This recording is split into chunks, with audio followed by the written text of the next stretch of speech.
She passed out at the cinema and woke up married to New York's most feared billionaire. Picture this. You wake up in a hotel room that costs more per night than your monthly rent, wearing a dress you've never seen before, with a ring on your finger heavy enough to dislocate your knuckle. Your phone is blowing up. Your best friend is having a meltdown in your messages. And the internet, the entire internet, has 12 million views of you saying, "I do," to a man whose name you don't even recognize. That was Morga's Thursday. Morga's eyes snapped open to blinding white light filtering through floor-to-ceiling windows. The sheets beneath her were Egyptian cotton, the kind that whispered wealth in every thread. Her head throbbed. Her mouth tasted like something had died in it, and her left hand felt like it was dragging an anchor. She lifted it slowly, squinting against the brightness. A ring. Not some delicate band. Not a modest stone. This was a 14-karat emerald-cut diamond surrounded by black sapphires, set in platinum that caught the light like shattered ice. The kind of ring that came with security guards and insurance policies thicker than medical textbooks. Morga's stomach lurched. She sat up too fast. The room spun. Cream-colored walls. Marble floors. A chandelier that looked like it belonged in a palace. This wasn't her apartment. This wasn't even her tax bracket. Her phone buzzed on the nightstand. Once. Twice. Then it started vibrating continuously like it was having a seizure. 47 missed calls. 213 texts. Her social media notifications had broken past the 4-digit mark. Morga's hands trembled as she unlocked the screen. The first message was from Callista, her best friend, the human embodiment of chaos and glitter, and it was in all caps. OMG, Morga, you're married to Axton Varkas? The Axton Varkas? What the hell happened after you passed out? Morga read it 3 times. The words didn't make sense. They were English. She understood English. But strung together like that, they might as well have been ancient Greek. Married. Axton Varkas. Passed out. She pressed her palm against her forehead, trying to force her brain to rewind. What was the last thing she remembered? 24 hours earlier, Morga had been exactly where she always was. The emergency room at Mount Sinai, elbow deep in someone else's crisis, running on coffee and spite. She was 28 years old, an ER trauma nurse. The kind of person who could stitch a wound while simultaneously talking a panicked mother through her child's fever and restocking a crash cart. Her co-workers called her the robot because she never flinched, never panicked, never lost her composure even when the world was actively falling apart around her. What they didn't know was that Morga wasn't calm. She was quiet. There's a difference. She'd agreed to cover Linda's graveyard shift because Linda's daughter had a piano recital, and Morga had no reason to say no. No plans. No social life. No one waiting for her at home except a half-dead succulent and a refrigerator full of questionable leftovers. 31 hours. That's how long she'd been awake when Callista showed up at the end of her shift, ponytail bouncing, grin too wide for 6 in the morning. Nope, Morga had said before Callista even opened her mouth. You don't even know what I'm going to say. You have that look. The look that ends with me doing something I'll regret. Callista grabbed Morga's arm, steering her toward the exit. There's a midnight premiere tonight. Some action movie. Explosions. Hot people. Overpriced popcorn. You're coming. I've been awake for 31 hours. Exactly. You need a break before you turn into a medical textbook with a pulse. Morga wanted to argue. Wanted to go home, collapse into bed, and sleep until her bones stopped aching. But Callista had that determined gleam in her eye, the one that meant resistance was futile. So Morga went. She sat in the back row of a Manhattan movie theater that smelled like butter and sugar and too many people in one space. Her scrubs still smelled faintly of antiseptic. Her hair was pulled into the same functional bun she'd worn for 3 days straight. And she held an overpriced soda she couldn't even taste because her exhaustion had numbed every sense except the overwhelming desire to sleep. The lights dimmed. The preview started. Morga's eyelids grew heavy. And then, halfway through some car chase she wasn't paying attention to, it happened. A sound. No. Not a sound. A frequency. Low. Resonant. Thrumming. It didn't come from the speakers. It came from inside her, vibrating in her chest, behind her teeth, at the base of her skull where instinct lived. Her pulse spiked. Her vision doubled. Every hair on her arm stood up like her body was trying to warn her about something her brain couldn't name. And then she saw him, 6 rows ahead, broad shoulders filling a narrow cinema seat like he'd been built for bigger spaces. Black suit. The kind that cost more than her student loans and fit like it had been tailored while he wore it. Dark hair slicked back with military precision. Posture, so still it didn't look human. He turned his head. Just slightly. Just enough.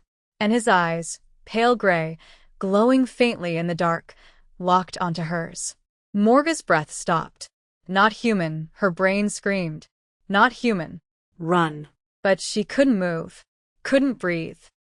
Couldn't do anything except stare into those eyes that saw through her, past every wall she'd ever built, straight into the parts of herself she didn't know existed. And then her vision went black. The morning after. Morga stumbled to the bathroom, still wearing the cream silk slip dress she absolutely did not own. Her reflection stared back at her like an accusation. Smudged eyeliner. Someone else's lipstick, a shade she would never choose. Too bold. Too confident. Her hair, usually scraped into submission, fell in soft waves around her shoulders. And that necklace. That thin platinum chain with a wolf's head charm, teeth bared, eyes too realistic. She didn't remember putting it on. She didn't remember any of this. Her hands shook as she pulled out her phone and typed the name into Google. Axton Varkas. The search results loaded. Forbes. The Wolf of Wall Street's scarier cousin. Business Insider. Axton Varkas. Billionaire, CEO, and New York's most dangerous bachelor. Vanity Fair. The man who hasn't smiled in 16 years. Morga scrolled through images. Every single one showed the same man. Sharp jawline. Cold eyes. Expensive suits that looked like armor. Standing at galas, boardrooms, charity events. Always alone, always untouchable, always looking like he could bankrupt someone with a glance. CEO of Varkas Global. Multinational conglomerate. Real estate. Pharmaceuticals. Private security. And, according to conspiracy forums, she really shouldn't have clicked on half the underground economy on the East Coast. Worth an estimated $17 billion. Hadn't been photographed smiling since his father died 16 years ago. And according to the marriage certificate she found folded neatly on the nightstand, time-stamped at 2:47 a.m., witnessed by 2 names she didn't recognize, signed in handwriting that looked disturbingly like hers, she was now legally his wife. Morga sat down hard on the edge of the bathtub. This wasn't real. This couldn't be real. People didn't just accidentally get married to billionaires. That wasn't how the world worked. There were laws. Paperwork. Consent. She was a nurse, for crying out loud. She understood protocols. This violated every protocol that had ever existed. Her phone buzzed again.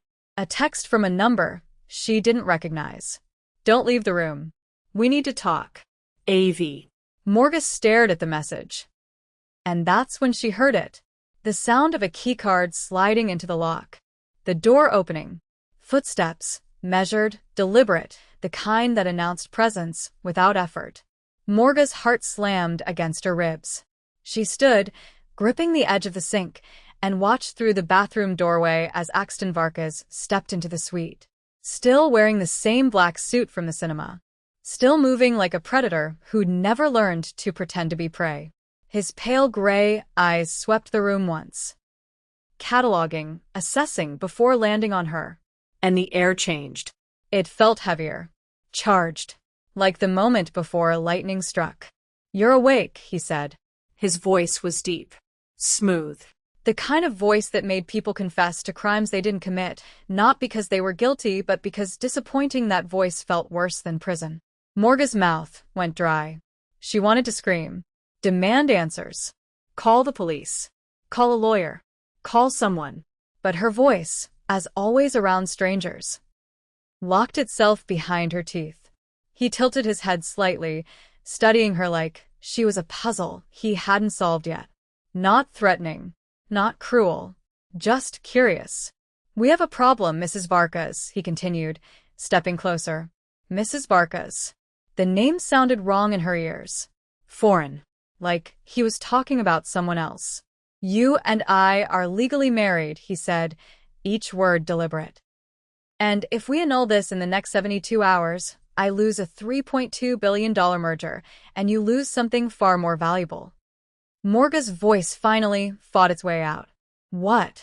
It came out as a whisper, barely audible, but he heard it. His eyes flashed. Actually flashed, that same unnatural glow from the cinema, pale gray igniting into something molten and inhuman for exactly half a second. And for the first time, she saw his teeth. Sharper than they should be. "Your memories," Axton said quietly, his voice dropping into something almost gentle. Almost. "Of what you really are." Morga's knees felt weak.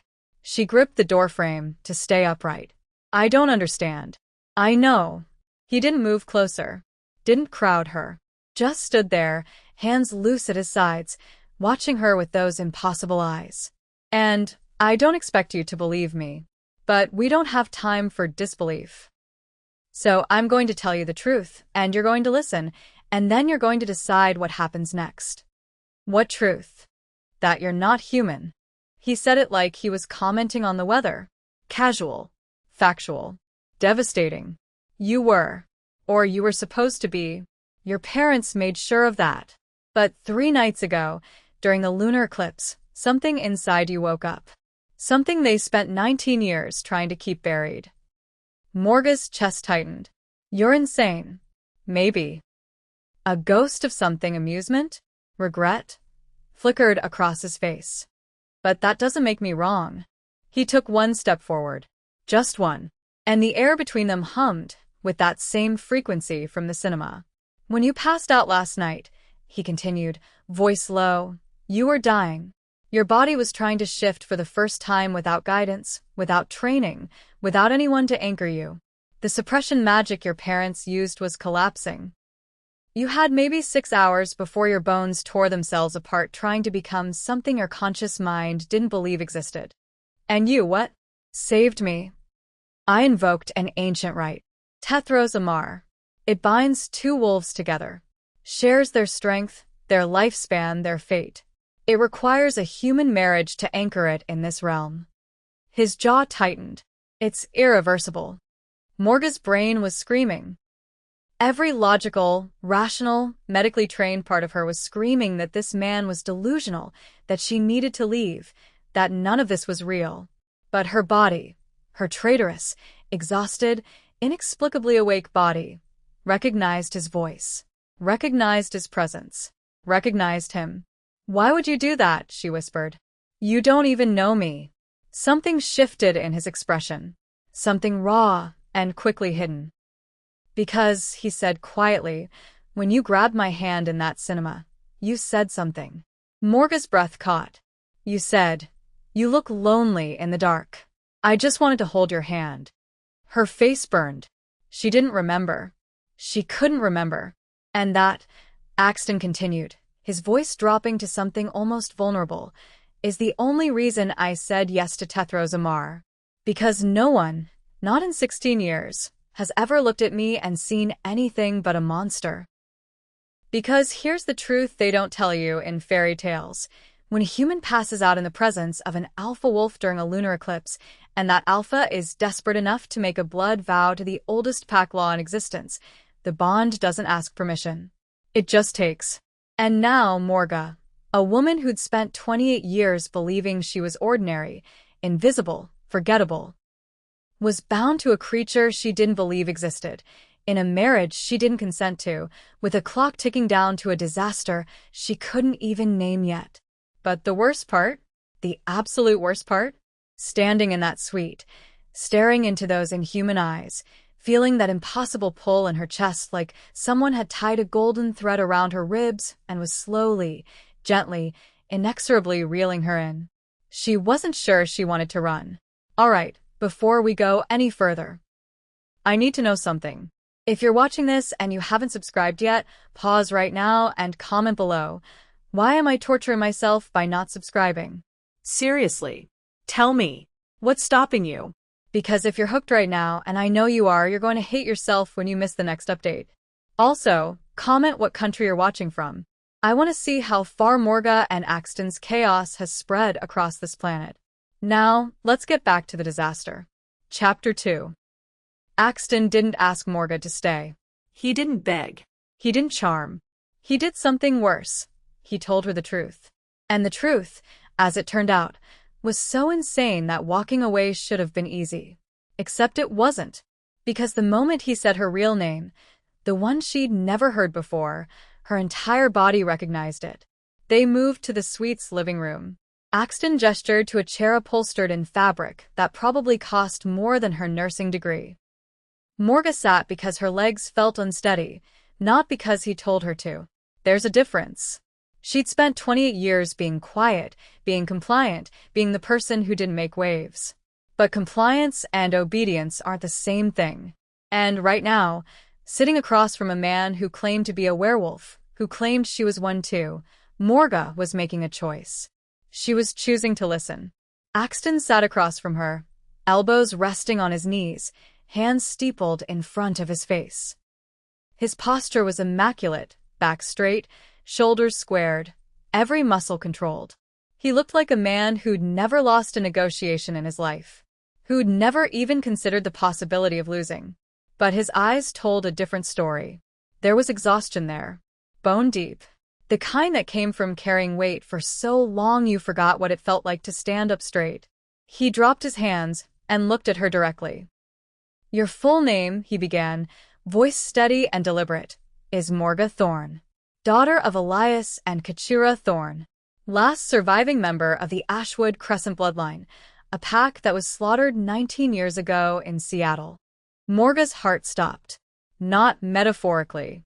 For exactly 2 seconds, she felt her pulse flatline before slamming back into rhythm so hard it hurt. "I don't," she started. "You don't remember," Axton interrupted, and there was no cruelty in his voice. Just fact. Cold. Clinical. Because your parents used a blood hex to suppress your wolf before they died. They hid you in plain sight. Made you human. Gave you a new identity, new birth certificate, new social security number, new everything. It was supposed to protect you.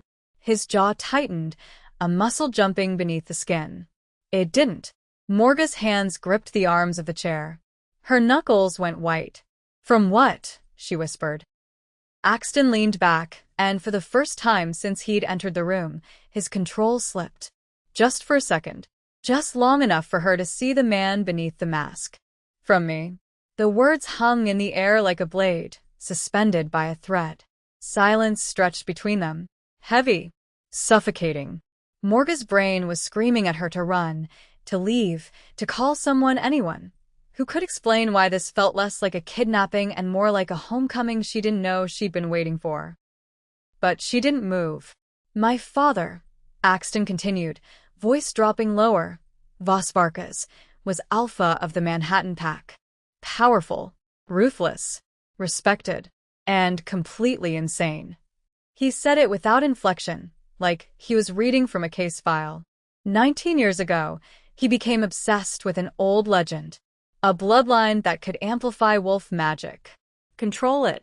Bend it. The Thorns. Morga's stomach twisted. Your parents were the last keepers of that bloodline. Guardians. They refused to help him. So he killed them. Axton's eyes flashed, pale gray igniting into something feral for half a heartbeat. He burned your pack house to the ground. Slaughtered everyone inside. Men. Women. Children. Everyone except you. Why? The word came out broken. Because you were 9 years old. And your parents had already cast the hex. By the time my father's wolves found you, you were human. Useless to him. So, he left you in the foster system and forgot you existed. Morga couldn't breathe. The room felt too small, the air too thick. "And you," she managed. "Where were you?" Axton's expression went cold, carved from ice and rage. I was 12, and I didn't know what he'd done until I was 16. When I found out, he stopped. Swallowed. I challenged him. It's pack law. If an alpha betrays the code, their heir can invoke Karnath. A death match. Winner takes the pack. Loser dies. And you won. I thought I did. His hands curled into fists. I've spent 16 years hunting down every wolf who helped him. Every accomplice. Every witness who stayed silent. I dismantled his empire piece by piece. I thought I'd erased his legacy. But legacies don't die that easily. And neither, apparently, do monsters. Morga stood abruptly. She needed to move. Needed space. Needed something other than the crushing weight of a history she didn't remember, but her body somehow knew. She walked to the window. Central Park stretched out below, a rectangle of green in an ocean of concrete and glass. People the size of ants moved through their lives, oblivious to the fact that werewolves existed, that bloodlines mattered, that a girl could lose her entire family and not even remember their faces. I don't remember them, she said quietly, pressing her palm against the cold glass. My parents. The pack. Any of it. I remember foster homes. 7 of them. I remember social workers with tired eyes and caseworkers who couldn't pronounce my last name. I remember being the quiet kid, the one who didn't cause problems, the one everyone forgot about. She turned back to face him. If what you're saying is true, if I'm this Thorn person, why don't I remember? Blood magic, Axton said. It's not like suppressing a memory. It's like rewriting your DNA. Your parents didn't just hide your wolf. They rewrote who you were at a cellular level. Made you human in every way that mattered. Until 3 nights ago. Until 3 nights ago, he confirmed. The lunar eclipse was a blood moon. It amplifies magic, breaks seals. And the hex your parents used was designed to last until you were old enough to survive the awakening. You're 28. That was the trigger. Morga's chest tightened. That pressure she'd felt in the cinema, that frequency that vibrated in her bones, that was her wolf trying to claw its way to the surface. And if you hadn't invoked this ritual, you would have shifted violently. Without control, without guidance, your bones would have broken and reset incorrectly. Your organs would have ruptured. You would have died screaming, confused, and alone in a hospital bed while doctors tried to figure out why your x-rays showed a skeleton that was simultaneously human and not. The clinical precision of his description made it worse somehow, like he'd seen it happen before. Why did you save me? Morga asked, and the question came out rawer than she intended. You didn't know me. You said it yourself. Your father killed my parents. If anything, you should have let me die. Let the last of the thorns disappear. Why bind yourself to me? Axton stood. He moved to the window but kept distance between them. Respectful. Careful. Because I've spent 16 years atoning for my father's sins, he said quietly. I've killed. I've destroyed. I've become exactly the kind of monster the Syndicate whispers about when they think I can't hear. But letting an innocent woman die because of something my father did 19 years ago? He shook his head. That's a line I won't cross. So this is guilt. Partially. He turned to face her, and for the first time, his mask cracked completely. But it's also selfish. Because when you grabbed my hand in that cinema, when you were half-conscious and dying and terrified, you looked at me and said I looked lonely. Morga's breath caught. You said you just wanted to hold my hand. His voice dropped to something barely above a whisper. And I haven't felt seen, really seen, in 16 years. So yes, I saved you because of guilt. But I also saved you because for exactly 4 seconds, I remembered what it felt like to be human. Morga should have run. Every logical, rational, medically trained part of her brain was screaming at her to call the police, file a report, get a lawyer, get an annulment, get out. But 2 things stopped her. First, the way her chest tightened when he said the name Thorn. Like her rib cage was trying to remember something her conscious mind couldn't access. like her body knew something her brain refused to believe. Second, when Axton looked at her, she didn't feel afraid. She felt known. Not understood. Not even safe, necessarily. But known. Like he could see past the quiet exterior, past the compliant nurse who never made waves, straight through to the part of her that had always felt like something was missing. "Why did you marry me?" she asked, circling back to the question that had been burning in her mind since she woke up. "If the ritual binds us, why does a human marriage matter?" "Because magic needs an anchor in this realm," Axton explained. "Tethros Amar is old. Older than countries. Older than written language. It exists in a space between human and wolf, physical and spiritual. The marriage certificate grounds it, makes it real in the eyes of both worlds. So, I'm your mate?" The word felt strange in her mouth. Foreign. Loaded. Axton's expression hardened immediately. No. His voice turned cold. Sharp. "You're my wife. There's a difference. Mates are chosen by fate, by instinct, by the moon pulling two souls together until they can't tell where one ends and the other begins. This," he gestured between them, "this was a transaction. I saved your life. You're legally bound to me. That's all." The words hit harder than Morga expected. She didn't know why. She shouldn't care. This man was a stranger who dragged her into a world she didn't understand, claimed her identity wasn't real, and married her without consent. But the dismissal in his voice, the way he said, "That's all," like she was a contract he'd signed and filed away, stung. "Then let me go," she said, lifting her chin. "Annul it. I'll sign whatever you need. You said you have 72 hours. "I can't." "Why not?" Axton turned away from her, hands clasped behind his back, staring out at the city, like it held answers he couldn't find. "Because the syndicate, the pack council that governs the East Coast, has already been notified of our marriage. It's public record now. If we annul it within the waiting period, they'll investigate. And when they investigate, they'll discover that the bond was invoked under emergency circumstances. They'll declare it invalid. They'll declare me unfit to lead. And," he looked at her over his shoulder, and his eyes were burning, "and my enemies will challenge me for control of the Manhattan Pack. There are at least 6 alphas who've been waiting for me to show weakness. The moment I do, they'll strike. And pack challenges aren't political debates. They're fights to the death." "That sounds like your problem, not mine." "It becomes your problem," he said evenly, "when they realize the easiest way to weaken me is to kill you." Morga's blood went cold. "The bond we share is visible to other wolves. They can see it, feel it.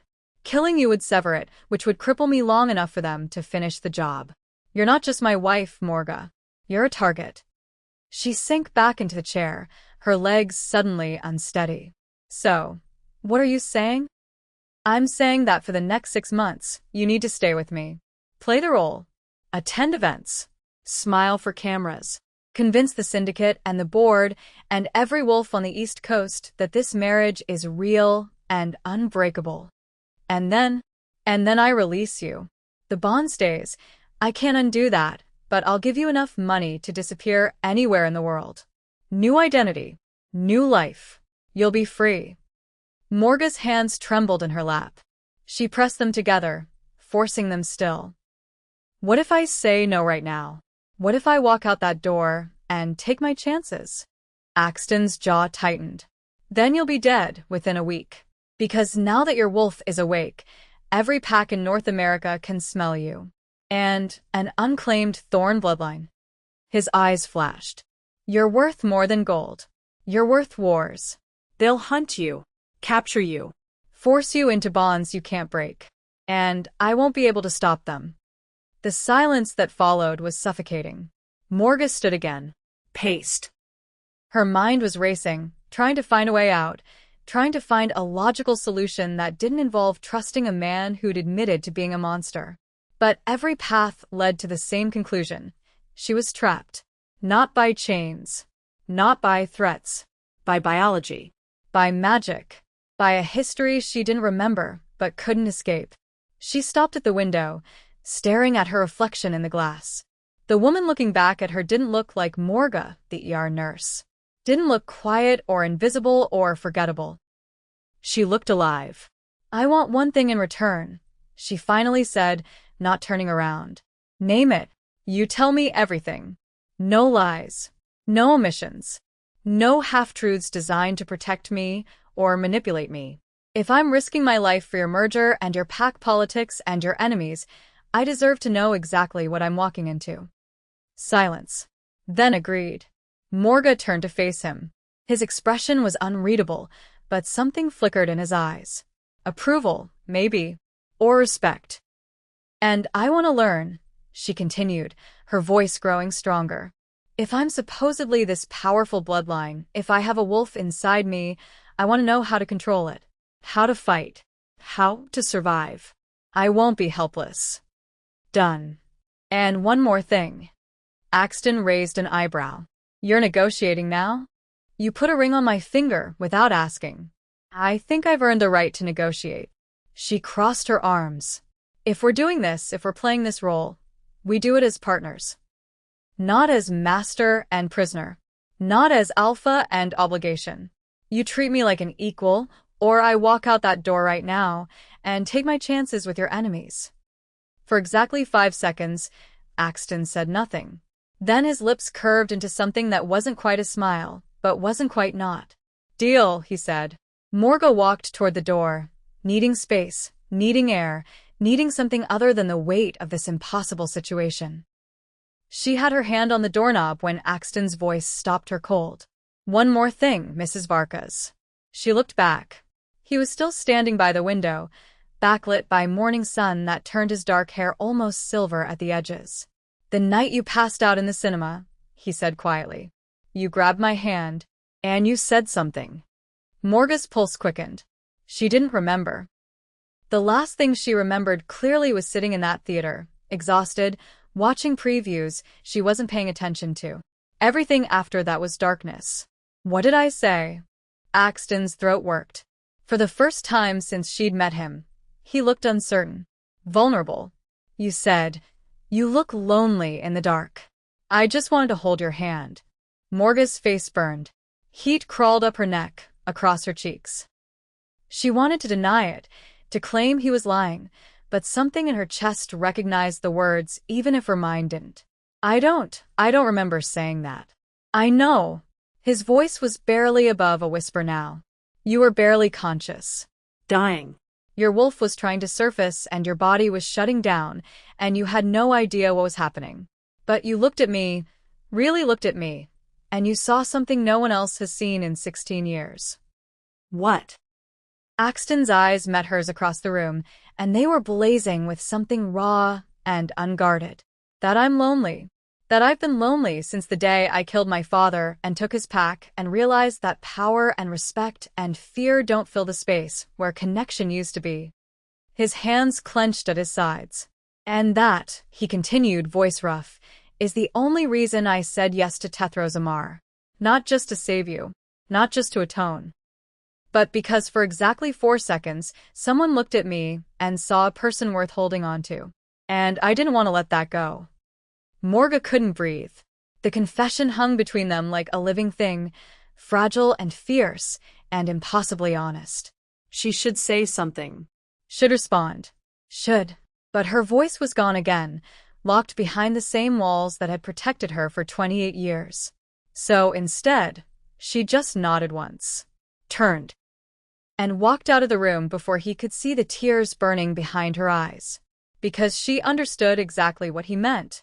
She'd been lonely too, her entire life. And for the first time since waking up in this impossible situation, Morga wondered if maybe, just maybe, being bound to a monster wasn't the worst thing that could have happened. Maybe it was the first honest thing that ever had. Chapter 3. Morga thought the hardest part would be pretending to love a man she barely knew. Turns out the hardest part was pretending she didn't. 72 hours. That's all the time she'd had to adjust to her new reality before Axton informed her they were flying to Los Angeles for what he called the performance of your life. Those 3 days had been a blur of information that shouldn't exist. Vesper, a wiry woman with close-cropped silver hair and eyes like fractured amber, had become her reluctant tutor in a crash course titled Everything You Need to Know About Being a Wolf When You Don't Remember How to Be One. The penthouse became her prison and her sanctuary. 12,000 square feet of marble, steel, and windows that showed her a city she'd lived in for years, but never really seen. Axton had given her a bedroom on the opposite end of the residence from his. Separate spaces. Separate lives. The message was clear. This arrangement had boundaries, and he intended to respect them. Morga should have been relieved. She wasn't. Instead, she spent those nights lying awake in sheets that cost more than her monthly rent, staring at the ceiling, feeling that invisible thread between them humming like a live wire. The bond. She couldn't see it yet. Vesper said that would come when her wolf fully emerged, but she could feel it. A constant awareness of where Axton was in the penthouse, what his emotional state was. Whether he was sleeping or pacing or standing at his own window staring at the same city. It was invasive and intimate and terrifying. And Morga couldn't decide if she hated it or needed it. Now she sat across from him in a private jet that probably cost more than a small country's GDP, watching him review contracts with the same focused intensity he brought to everything. He'd barely spoken since takeoff. Just worked, signed documents, made calls in a voice that turned grown men into stuttering apologizos. Morga studied him when he wasn't looking. The sharp line of his jaw. The way his fingers moved across the tablet screen with predatory precision. The absolute stillness of his body that suggested violence held in check rather than actual calm. "You're staring," he said without looking up. Morga didn't flinch. "You're my husband. I'm supposed to stare. We're not performing yet. I'm practicing." That made him look up. His pale gray eyes locked onto hers, and something electric snapped between them. Not the bond. Something else. Something more dangerous. "Don't," he said quietly. "Don't what?" "Don't make this harder than it has to be." Morga tilted her head, genuinely curious. "What am I making hard?" Axton's jaw tightened. He set the tablet down with more force than necessary. "You're looking at me like you're trying to solve a puzzle. Like if you stare long enough, you'll figure out which parts of me are real and which parts are performance. And that bothers you? It's unnecessary." Why? "Because you've already decided that you're a monster, and nothing I see will change that." His eyes flashed gold for half a second. "Because what you see doesn't matter. This arrangement has an expiration date.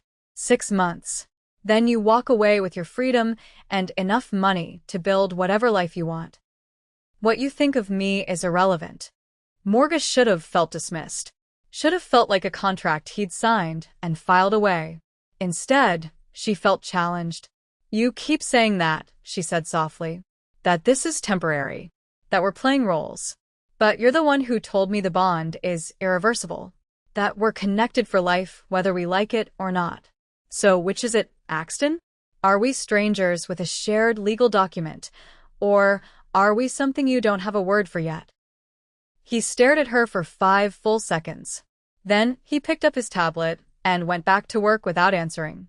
Morga smiled despite herself. She was getting to him. The Malibu estate looked like something out of a fever dream designed by someone with unlimited funds and questionable taste. Marble columns that served no structural purpose. An infinity pool that seemed to pour directly into the Pacific Ocean. Manicured gardens that probably required a staff of 20 to maintain. And everywhere, there were wolves. Morga could feel them now. Not see them exactly, but sense them. Their presence pressed against her awareness like heat radiating from a fire. Some felt dominant, aggressive, territorial. Others felt curious, cautious, calculating. All of them felt dangerous. "Stay close," Axton murmured as they exited the town car. His hand found the small of her back, possessive, protective, and the touch sent electricity racing up her spine. "Don't engage unless I engage first. Don't make eye contact with anyone whose energy feels hostile. And whatever you do, don't let them see you're afraid." "I'm not afraid," Morga lied. "Good. Lie better when we're inside." A valet approached. Cameras flashed from somewhere in the driveway. Morga felt the weight of dozens of eyes tracking their movement, assessing, judging, looking for weakness. She lifted her chin, straightened her spine, let muscle memory from years of handling ER chaos kick in. When people were bleeding out and screaming and dying, you didn't show fear. You showed competence. Control. The illusion that everything was manageable even when it absolutely wasn't. Same principle. Different battlefield. Axton's hand tightened briefly on her back. Approval or warning, she couldn't tell, and then they were moving forward into a world that wanted to devour them both. The estate's main ballroom was designed to intimidate. Vaulted ceilings that soared 30 feet overhead. Crystal chandeliers that probably cost more than most people's houses. A string quartet playing something classical and vaguely threatening in the corner. And the guests. God, the guests. Morga had never seen this much concentrated power in one space. Senators, tech moguls, entertainment executives, people whose names appeared in Forbes and Vanity Fair and congressional hearings. They moved through the room like sharks circling prey, all polite smiles and dead eyes. And, beneath the surface, hidden from human guests but blazingly obvious to anyone with wolf senses, was violence. The room vibrated with it. Barely contained aggression. Territorial instincts.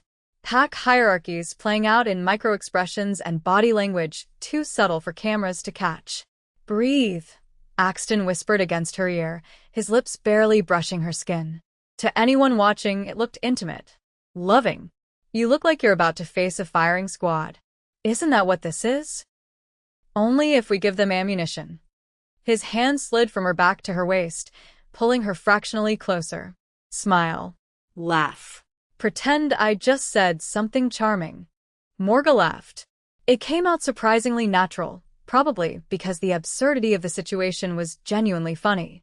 She was a trauma nurse from Queens who'd grown up in foster care, now playing Billionaire's wife at a party where half the guests could literally rip her throat out. The laugh worked. Several nearby conversations paused. Eyes tracked them with renewed interest. Speculation. Curiosity. Axton's thumb traced small circles against her hip, and Morga's breath caught. The touch was deliberate. Calculated. Designed to sell the illusion. "So why did it feel real?" "Better," he murmured. "Now follow my lead." They moved through the crowd like dancers who'd practiced this routine for years instead of days. Axton introduced her to people whose names she immediately forgot. She smiled. Shook hands. Made polite small talk about nothing that mattered. And the entire time, she felt the bond between them humming. Feeding her information she shouldn't have. She knew when Axton was genuinely amused versus performing amusement. Knew when he was assessing a threat versus acknowledging an ally. Knew when his hand on her waist tightened because someone in the room had shifted their energy toward hostile. It should have been invasive. Instead, it felt like having a partner who actually saw her for the first time in her life. They were near the bar when she appeared. Morga felt her before she saw her. A spike of cold, vicious energy that made the hair on her arms stand up. She turned, and there she was. Celine Crow looked like someone had taken the concept of beautiful predator and given it a human face. Platinum blonde hair swept into an elegant twist. A blood-red gown that clung to her like a second skin. Cheekbones that could cut glass. And eyes, ice blue, calculating, that tracked Axton with the focus of someone who'd been waiting for this moment. "Axton," she purred, moving into their space without invitation. Her entire focus was on him. She didn't even acknowledge Morga's existence. "I didn't believe the rumors. But here you are, playing house." Axton's expression didn't change. Didn't even flicker. "Celine, still pretending you have a seat at this table?" "Oh, darling." Celine's smile was all teeth. Sharp. White. Wrong. "I don't need a seat. I built the table." Finally, her eyes slid to Morga. And the dismissal in that gaze was so complete, so absolute, that it should have been devastating. Should have been. But Morga had spent 3 years in emergency rooms watching people die, while their families blamed the staff. She'd been screamed at, threatened, accused of incompetence by people who didn't understand that sometimes medicine couldn't fix everything. She'd learned to let words slide off her like water off glass. This was just another entitled person throwing their weight around. "And you must be the little nurse," Celine continued, each word dripping with condescension, "who fainted her way into a fortune." How convenient. Morga's jaw tightened. Not from anger. From calculation. She'd dealt with this exact personality type 100 times. The ones who confused cruelty with strength. Who thought volume and aggression equaled power. The ones who'd never been checked because everyone around them was too afraid to call them out. Morga wasn't afraid. "Convenient," she said softly, her voice carrying just enough to be heard but not enough to seem confrontational. No. Exhausting, legally binding, and slightly terrifying. But convenient? Not the word I'd use. Celine blinked. Just once. But it was enough. That moment of surprise, of not getting the reaction she expected, cracked her mask just slightly. Axton's thumb pressed into Morga's hip. She felt his approval through the bond like warm honey. "Excuse us," he said smoothly, already guiding Morga away. "We have other people to disappoint tonight." They moved through French doors onto a balcony overlooking the Pacific. The night air was cool, salt-tinged, carrying the sound of waves crashing against rocks below. Axton released her waist, and Morga felt the loss of contact like a physical thing. "That," he said quietly, turning to face her, "was the first time I've ever seen someone disarm Celine Crow without raising their voice." Morga shrugged, leaning against the balcony railing. "I wasn't trying to disarm her. I was telling the truth." "Exactly." Something shifted in his expression. Respect, maybe. Or recognition. Most people either grovel or match her aggression. Both responses feed her ego. "But you..." He shook his head. "You just stated facts and walked away." It neutralized her completely. "She's a bully," Morga said simply. "Bullies rely on emotional reactions. If you don't give them one, they don't know how to proceed." "Where did you learn that?" "Foster care. ER rotations. Life." She looked at him directly. "You learn fast when you're invisible, Axton. You watch. You listen. You figure out how people work. And Celine Crow works exactly like every other insecure person with too much power and not enough substance." Axton stared at her like he was seeing her for the first time. "You're not what I expected," he said. "What did you expect?" "Someone who needed protecting. Someone fragile." Morga laughed, soft, genuine. "I've been protecting myself since I was 9 years old. I don't need a hero, Axton. I just needed someone to tell me what the hell was happening so I could figure out how to survive it." His eyes flashed gold. Not threatening. Something else. Something that made her pulse quicken. "Good," he said. "Because I'm not a hero. And this world doesn't have room for fragile things." Hours later, after endless conversations with people whose names blurred together, Morga escaped. The estate had a library, a real one, not just decorative shelves. And she found it by following her instincts and a desperate need for silence. Floor-to-ceiling books. Leather chairs. A stone fireplace that wasn't lit because Los Angeles in summer didn't require heat. And Axton. He sat in one of the chairs, staring at a chessboard set up on a side table. He'd removed his jacket, loosened his tie. He looked less like a billionaire alpha and more like a man who carried too much weight on shoulders that were tired of holding it. Morga didn't announce herself. Just walked over, sat in the chair across from him, and moved a white pawn forward 2 spaces. Axton looked up, surprise flickering across his face before his mask slid back into place. Then he moved his knight. They played in silence. No words. No explanations. Just the quiet click of wooden pieces on board, the distant sound of the party continuing without them, the rhythm of 2 people who'd spent their entire lives alone learning what it felt like to share space without demands. Morga moved her bishop. Axton countered with his rook. She advanced a pawn. He took it with his queen. 20 minutes passed. Maybe more. Time felt elastic here, stretched and compressed simultaneously. Finally, Axton spoke. Why aren't you afraid of me? Morga didn't answer immediately. She studied the board, moved her knight into position, then met his eyes. Because you've had 100 chances to hurt me, she said quietly. And you haven't. Yet. Yet, she agreed. But I don't think you will. His hand hovered over his bishop. Didn't move it. Didn't move at all. Why? Morga leaned back in her chair, and for the first time since this insane situation began, she let her guard down completely. Because lonely people recognize each other, Axton. And you're the loneliest person I've ever met. The words hung between them like a confession. Axton's hand froze. His mask didn't just slip, it shattered. For exactly 3 seconds, Morga saw past every defense, every carefully constructed wall, straight through to the man who'd spent 16 years becoming exactly what he needed to be to survive, and hated himself for it. You don't know what you're talking about, he said, but his voice lacked conviction. Don't I? Morga leaned forward. You live in a penthouse surrounded by security. You run an empire that spans continents. You have more money than most people will see in 10 lifetimes. And you're completely, utterly alone. No friends. No family.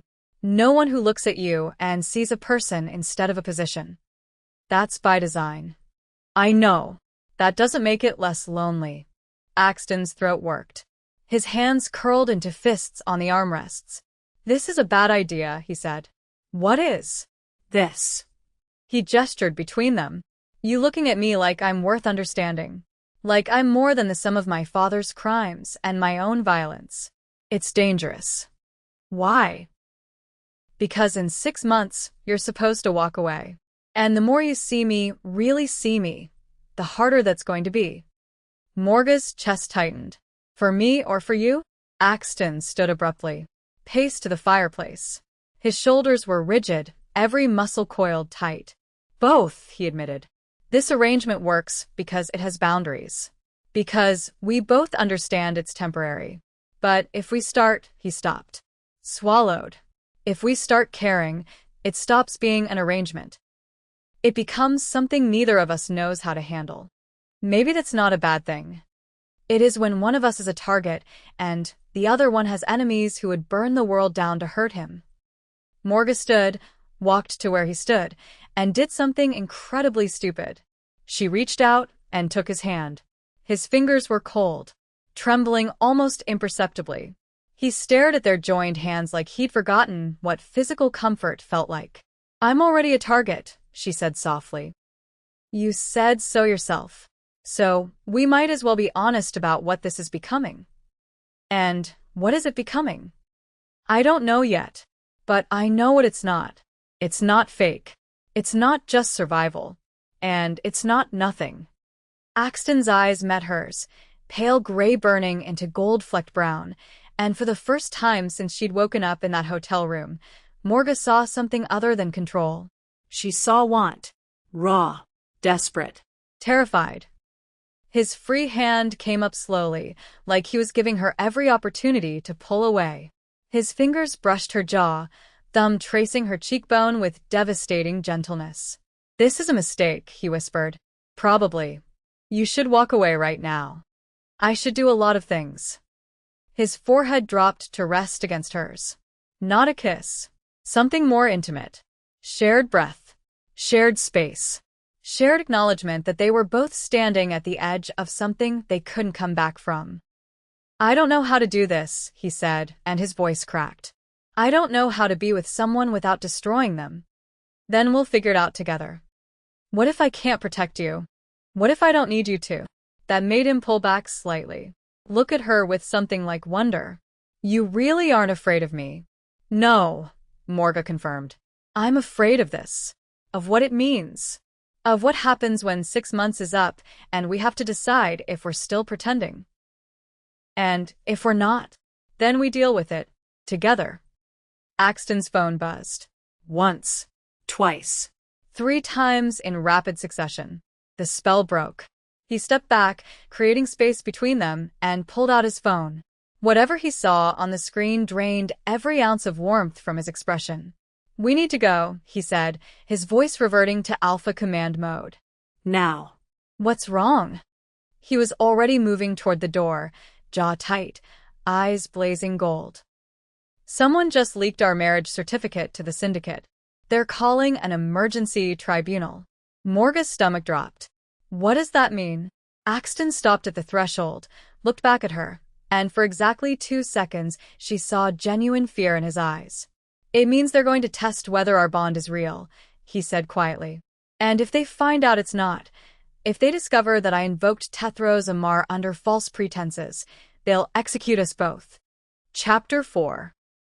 Here's the thing about wolves. They don't believe in love. They believe in scent. In instinct. In bonds written into biology so deep that lying about them is like trying to convince your body it doesn't need oxygen. And when the syndicate locked Morga and Axton in a room designed to strip away every lie, every mask, every carefully constructed defense, they were about to discover that some bonds can't be faked. Even the ones that started as accidents. The car ride from Malibu to downtown Los Angeles took 40 minutes that felt like 40 hours. Axton made calls in clipped, controlled tones, reorganizing security, canceling meetings, issuing orders to people whose voices trembled with the effort of not asking questions. Morga sat beside him in silence, hands clasped in her lap to hide the trembling, feeling the bond between them vibrating like a plucked string. Fear poured through it. Not hers. His. Axton Varka's. The man who'd killed his own father, who ran a multi-billion-dollar empire with ruthless precision, who moved through the world like violence wrapped in an expensive suit, was terrified. And that terrified her more than anything else. "What happens if we fail?" she asked quietly. Axton's jaw tightened. He didn't look at her. "We don't fail. That's not an answer. It's the only answer that matters." His hand found hers in the dark interior of the car, fingers threading through hers with surprising gentleness. "Veritas sanguis doesn't test whether you're lying. It tests whether you believe what you're saying. The bond between us is real, Morga. They'll see that. They'll feel it. And that's all that matters. And if they ask questions we can't answer honestly?" Now he looked at her. His pale gray eyes were burning in the dim light, more wolf than human. "Then we tell the truth and pray it's enough." The tribunal location wasn't on any map, wasn't listed in any building directory. It existed in the spaces between official records, a brutalist concrete structure beneath downtown Los Angeles that looked like it had been carved from a single piece of stone. 2 wolves in dark suits met them at an unmarked door. No words, just silent gestures directing them down a staircase that spiraled into darkness. The air grew colder with each step, heavier. Like the weight of every secret ever kept was pressing down from above. Morga's breath came faster. Shorter. The walls seemed to narrow with every floor they descended. Axton's hand tightened on hers. Breathe. They can smell panic. "I'm not panicking. You're about to hyperventilate. That's just efficient oxygen processing." Despite everything, the fear, the stakes, the fact that they might both be dead in an hour, Axton's lips twitched. "You're using humor as a defense mechanism. Is it working?" No. "But I appreciate the effort." They reached the bottom. A circular chamber carved from stone that looked older than the city above it. Older than the country, maybe. The walls were covered in symbols Morga didn't recognize, spirals and moons and wolves rendered in what looked like dried blood. 7 high-backed chairs arranged in a semicircle. 7 figures seated in shadow, faces obscured by the dim light from iron chandeliers that hung like cages from the ceiling. The Syndicate Council, the ultimate authority for every pack on the East Coast.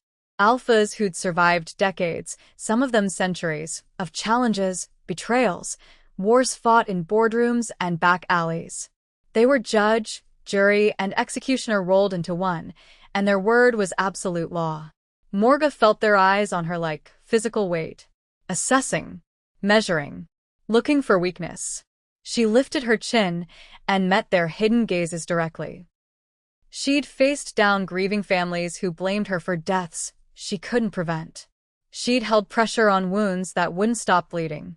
She'd pronounced 23-year-olds dead from overdoses while their mothers screamed in the hallway. She could face this. The man in the center chair leaned forward, and light finally touched his face. Silver hair swept back from a broad forehead. Eyes like burnt amber, gold with streaks of red that caught the light wrong. A face that might have been handsome once but had been carved into something harder by time and violence. He wore a charcoal suit that probably cost more than most people's cars, and he smiled when he saw Morga. It didn't reach his eyes. Thorn Hargrave, alpha of the Seattle Pack. The man who'd taken over the Ashwood Crescent territory after Morga's parents were slaughtered. The man who'd built his power on the bones of her family. Axton Varkas, Thorn said, and his voice echoed in the stone chamber like a bell. Deep. Resonant. Carrying the weight of authority that came from never being questioned.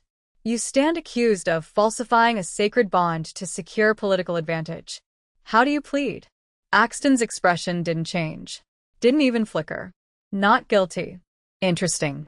Thorn's smile widened fractionally. And you, Morga Thorn, or should I say Morga Varkas, do you consent to this bond? Every instinct Morga had screamed at her to run. To reject this. To save herself. But she looked at Axton, at this impossible man who'd saved her life, married her without asking, and somehow become the only person in 28 years who made her feel less alone, and she made her choice. Yes. The word came out steady. Clear. No hesitation. Thorn's eyes narrowed. You understand what you're agreeing to? That this bond is irreversible. That your life is now entwined with his until one of you dies. That his enemies become your enemies, his debts your debts, his sins your sins. I understand. And you still consent. Morga's hand tightened in Axton's. Yes. Thorn leaned back, studying them both with the focused intensity of a predator deciding whether prey was worth the chase. Then you won't mind proving it. Two wolves emerged from the shadows carrying a silver chalice. The metal was tarnished, ancient, covered in engravings that hurt to look at directly. The liquid inside was dark, not black exactly, but the color of blood that had dried and been reconstituted. It moved sluggishly, viscous, catching the light in ways that made Morga's stomach turn. Veritas sanguis, Thorn explained, his voice taking on the cadence of ritual. Truth blood, brewed from wolfsbane, silver nitrate, and the dissolved bones of oathbreakers. You'll each drink. And then you'll answer 3 questions. He paused, letting the silence stretch. If you lie, if your words don't match what your heart believes, the bond between you will burn. From the inside out. Your blood will boil. Your organs will liquefy. And you'll die screaming while we watch. Morga's mouth went dry. If you tell the truth, Thorn continued, and now his smile was all teeth, you'll survive. The bond will be validated, and you'll walk out of here with our blessing. And if the bond isn't real, someone asked from the shadows. A woman's voice. Cold. Clipped. Then they'll die anyway, Thorn said simply. Because Veritas sanguis doesn't distinguish between honest mistakes and deliberate fraud. It only cares about truth. The wolves carrying the chalice approached. One of them offered it to Axton. He took it without hesitation, raised it to his lips. Drank. Morga watched his throat work as he swallowed, watched his jaw tighten, watched veins darken along his neck, black lines spreading like cracks in porcelain, before fading back to normal. He lowered the chalice, eyes blazing gold, and handed it to Morga. Their fingers brushed. The bond between them flared bright enough that even the council members leaned forward to see it better, a golden thread connecting their hearts, visible now, pulsing with each shared heartbeat. Morga raised the chalice. The liquid inside smelled like copper and ash and something older that made her hindbrain scream danger. She drank. It tasted like drowning, like swallowing smoke, like every bad decision she'd ever made distilled into liquid form and poured down her throat. Her vision doubled, tripled. The room spun. Her pulse spiked so high she thought her heart might rupture. And then suddenly, violently, she could feel everything. Not just Axton's emotions through the bond. His actual thoughts. His memories. 16 years of violence and isolation and self-hatred compressed into heartbeats. She felt the weight of every life he'd taken. Every alliance he'd forged and broken. Every night he'd stood at his penthouse window wondering if becoming a monster to destroy monsters made him any different from his father. She felt his loneliness like a physical wound. And beneath it all, buried so deep he probably didn't even recognize it himself. She felt his desperate, terrified hope that maybe, just maybe, she was the first real thing he'd had in 16 years. The bond between them exploded into visibility. Not just a thread anymore. A rope of golden light thick as her wrist, binding their hearts together so tightly she couldn't tell where her pulse ended and his began. Thorne's voice cut through the haze. First question. Axton Varkas. Why did you marry her? The truth blood wouldn't let Axton deflect. Wouldn't let him hide behind political maneuvering or strategic advantage. It demanded the deepest truth he had. His voice came out raw. Honest. Because she was dying. And I couldn't let that happen. Silence. The council waited. Morga felt them probing the bond, testing it for deception, searching for any hint that his words didn't match his heart. Nothing. No burning. No pain. Just truth resonating through the chamber like a struck bell. Thorne nodded slowly. Second question. Morga Varkas, do you love him? Morga's heart stopped. She didn't know. How could she? They'd known each other for 6 days. 6 impossible, chaotic, world-altering days that felt like 6 years compressed into heartbeats. Love required time. Required knowing someone's patterns and quirks and the way they took their coffee and what made them laugh. Required building something together brick by brick until you'd constructed a foundation strong enough to hold both of you. They didn't have that. But the truth blood didn't care about logic. It didn't care about timelines or reasonable expectations or the fact that falling in love in less than a week was statistically improbable and emotionally reckless. It only cared about what her heart believed. And her heart. Her traitorous, foolish heart that had spent 28 years locked behind walls she'd built to survive, recognized something in Axton that it had never found anywhere else. Not love. Not yet. But the beginning of it. The seed of it. The possibility of it growing into something that could save them both or destroy them completely. I don't know yet, she whispered, and the words came out shaking but true. But I want to. The bond flared brighter. Held steady. No burning. No rejection. Truth. Thorne's eyes narrowed. Third question. For both of you. He leaned forward, and his voice dropped to something quieter, but infinitely more dangerous. If you had to choose between your bond and your freedom, between staying together or walking away, which would you choose? The room held its breath. This was the real test. Not whether they cared about each other. Not whether the bond was genuine. But whether they would choose it when given the option to escape. Morga looked at Axton. He looked back. And in that moment, with truth blood burning through their veins and the Syndicate Council watching and their entire futures balanced on a knife's edge, they both understood something fundamental. This wasn't about love. Not yet. This was about recognition. About two people who'd spent their entire lives alone finally finding someone who understood what that loneliness cost. Someone who wouldn't run from it or try to fix it or demand they be anything other than exactly what they were. Monsters. Survivors. People who'd been broken and rebuilt themselves into something harder. The bond between them pulsed, one heartbeat, shared, synchronized. And they spoke simultaneously, their voices overlapping in perfect, unplanned unison. Each other. The Veritas Sanguis burned away. The golden thread between them dimmed, but didn't disappear. Still visible, still strong, still binding them together in ways that went deeper than marriage certificates or pack law. Thorne Hargrave sat back in his chair. For 5 full seconds he said nothing. Just studied them both with those burnt amber eyes that had seen centuries of wolves lie and cheat and manipulate. Then he smiled. Small. Genuine. Almost approving. The bond is validated, he announced. The marriage stands. and anyone who challenges it answers to this council. Relief crashed through Morga so violently her knees buckled. Axton caught her before she fell, his arm around her waist, holding her steady. "You're dismissed," Thorne continued. But his eyes locked on Morga, and his smile faded. "Welcome home, Morga Thorne. Your parents would be proud." The words hit like a punch. Morga's throat closed. She couldn't speak, couldn't even nod. Axton guided her toward the exit, supporting her weight, and they climbed the spiraling stairs in silence. Up, up, up toward the surface world where the sun still existed and people lived lives that didn't include truth, blood, and ancient councils and bonds that could kill you if you lied. They reached the street. The car was waiting. Axton opened the door for her, and she collapsed into the seat, shaking. He slid in beside her, and the door closed, sealing them in darkness and silence. For exactly 10 seconds, neither of them spoke. Then Axton grabbed her wrist, pulling her around to face him. "What you said in there."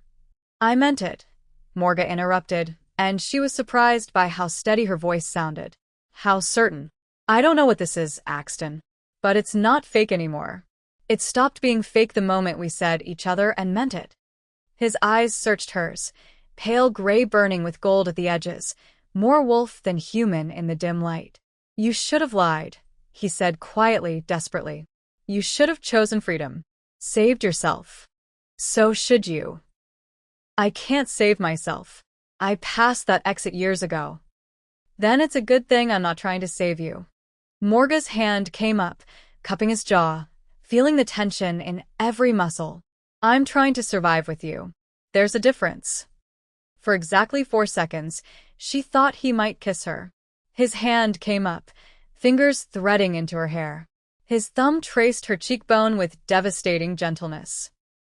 His breath came faster, shallow, like he was standing at the edge of something he'd spent 16 years avoiding. His forehead dropped to rest against hers. Shared breath. Shared space. Shared acknowledgement that they'd just crossed a line they couldn't uncross. "This is going to get worse before it gets better," he whispered.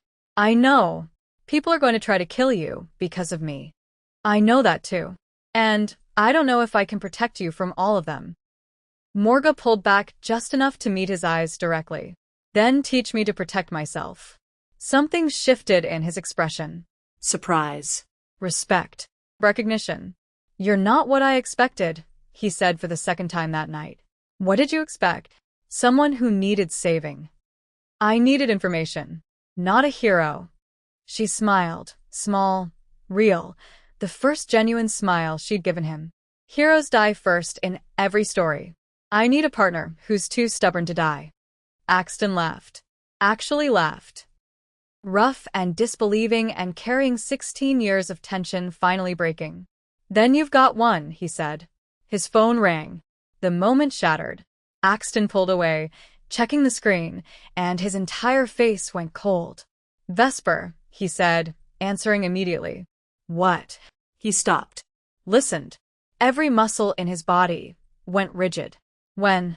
A pause. How many? Another pause, and his jaw tightened until Morga thought his teeth might crack. "I'm on my way."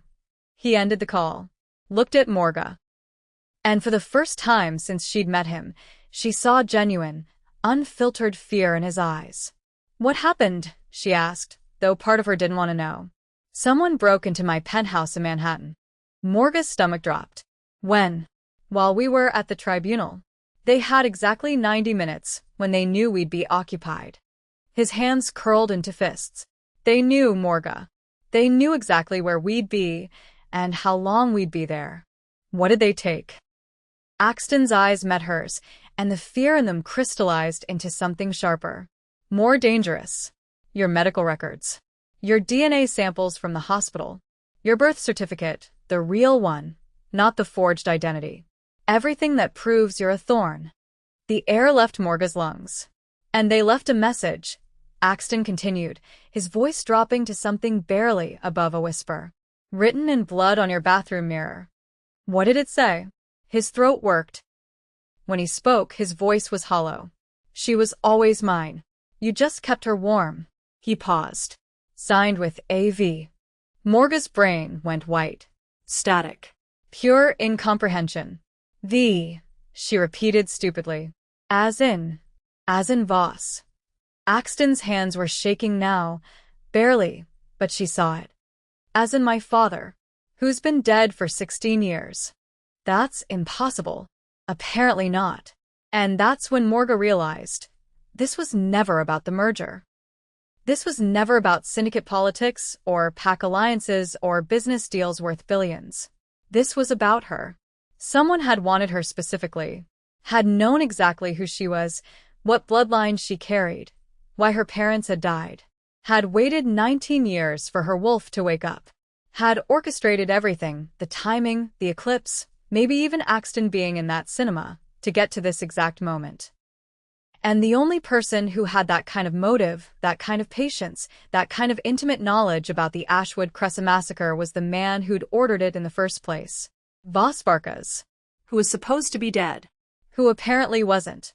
And who'd just announced to the world that Morga belonged to him. The car pulled away from the curb, heading toward the airport, toward Manhattan, toward answers that Morga wasn't sure she wanted. Axton sat rigid beside her, every muscle coiled for violence, his eyes blazing gold in the darkness. If he's alive, he said quietly, then everything I've done for 16 years, every wolf I killed, every alliance I built, every night I spent trying to atone, all of it was for nothing. That's not true. Isn't it?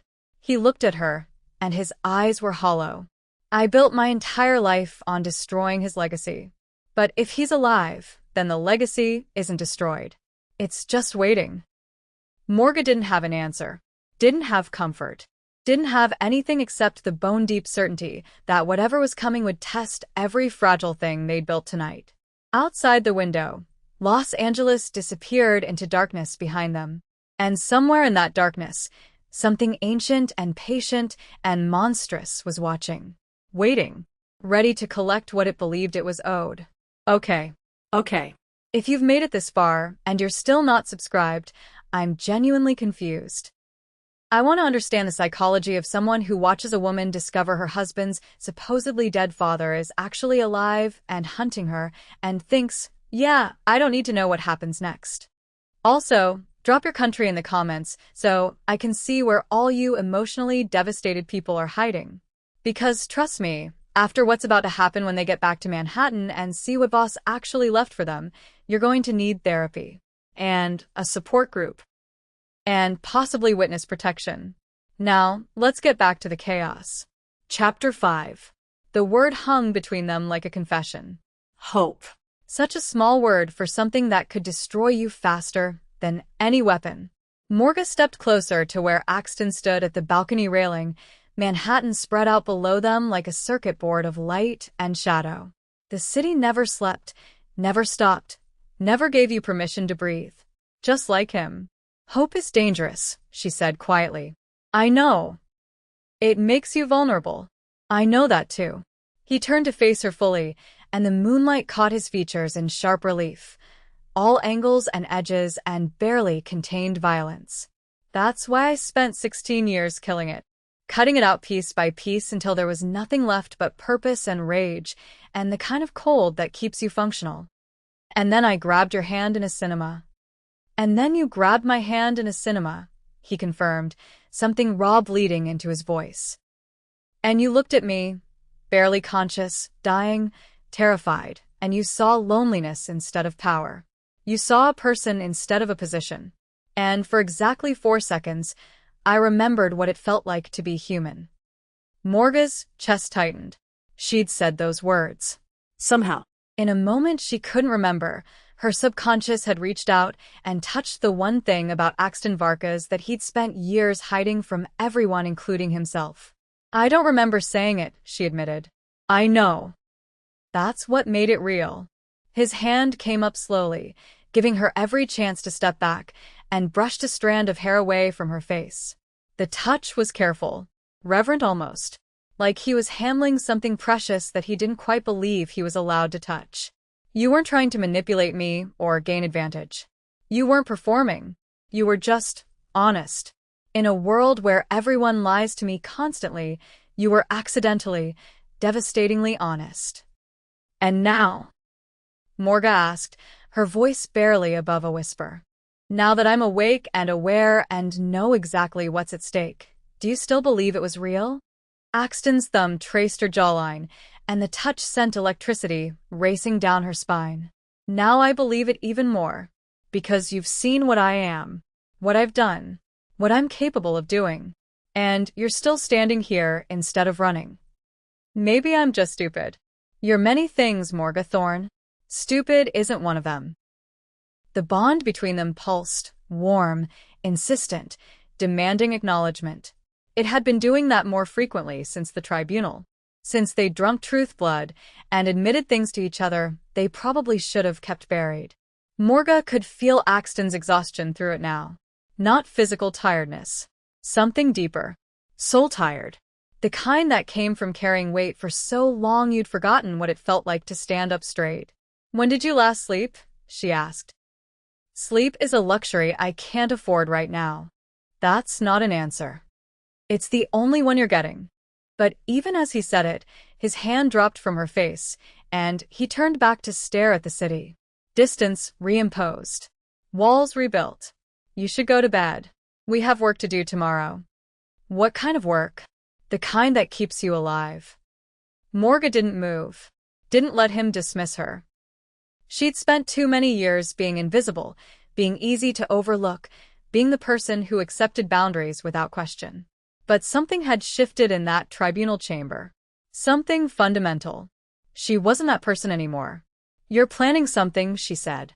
Not a question. A statement. Axton's shoulders tensed. I'm always planning something. You're planning to use me as bait. Now he turned, and his eyes were blazing gold.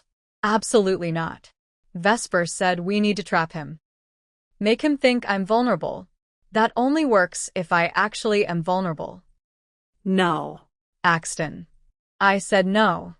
His voice carried alpha command now, the kind of authority that made wolves drop to their knees involuntarily. I won't risk you like that. I won't put you in his path and hope I'm fast enough to stop him before he rips your throat out. Then, what's the alternative? We hide forever? Wait for him to pick the time and place? Let him control this. I'll find another way. There is no other way. Morga's voice rose despite her intention to stay calm. You said it yourself, he wants me specifically.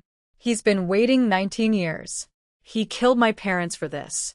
He's not going to stop, Axton. Not until he has me, or he's actually permanently dead. Then I'll kill him. You tried that already. It didn't work. The words landed like a slap. Axton's entire body went rigid, fury and shame warring across his features. That's not fair, he said quietly. None of this is fair. Morga closed the distance between them, refusing to let him retreat into whatever fortress he was building in his mind. My parents died when I was 9.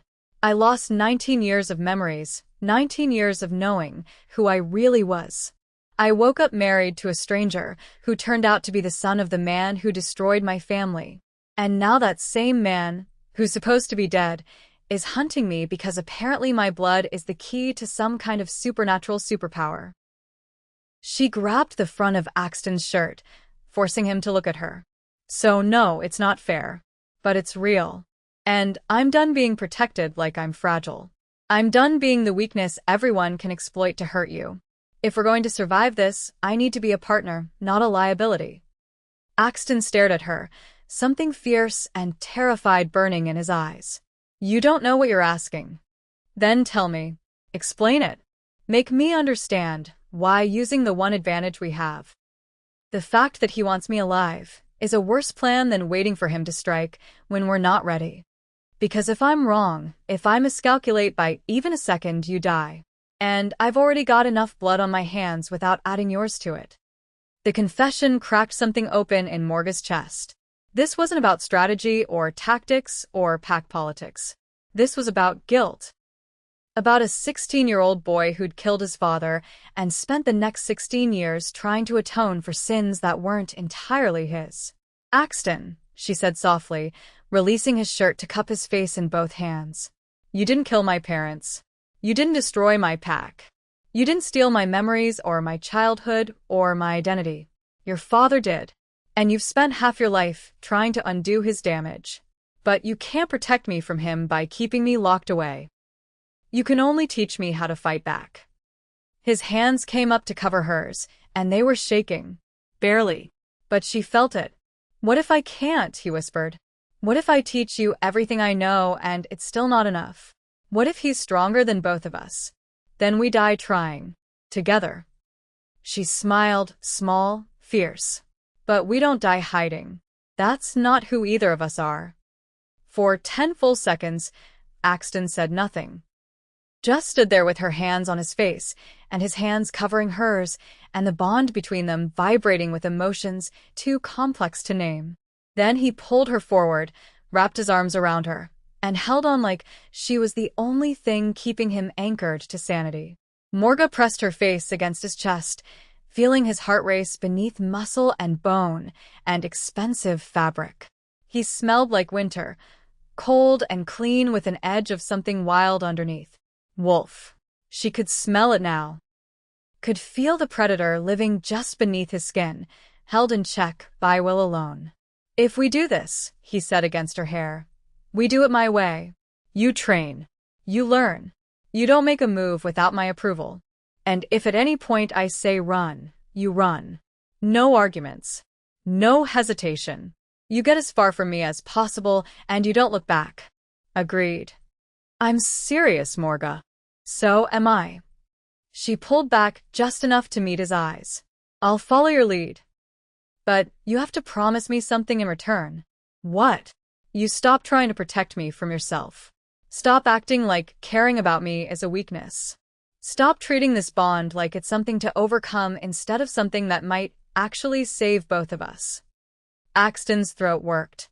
His eyes searched hers, looking for doubt, maybe, or signs that she didn't understand what she was asking. He wouldn't find any.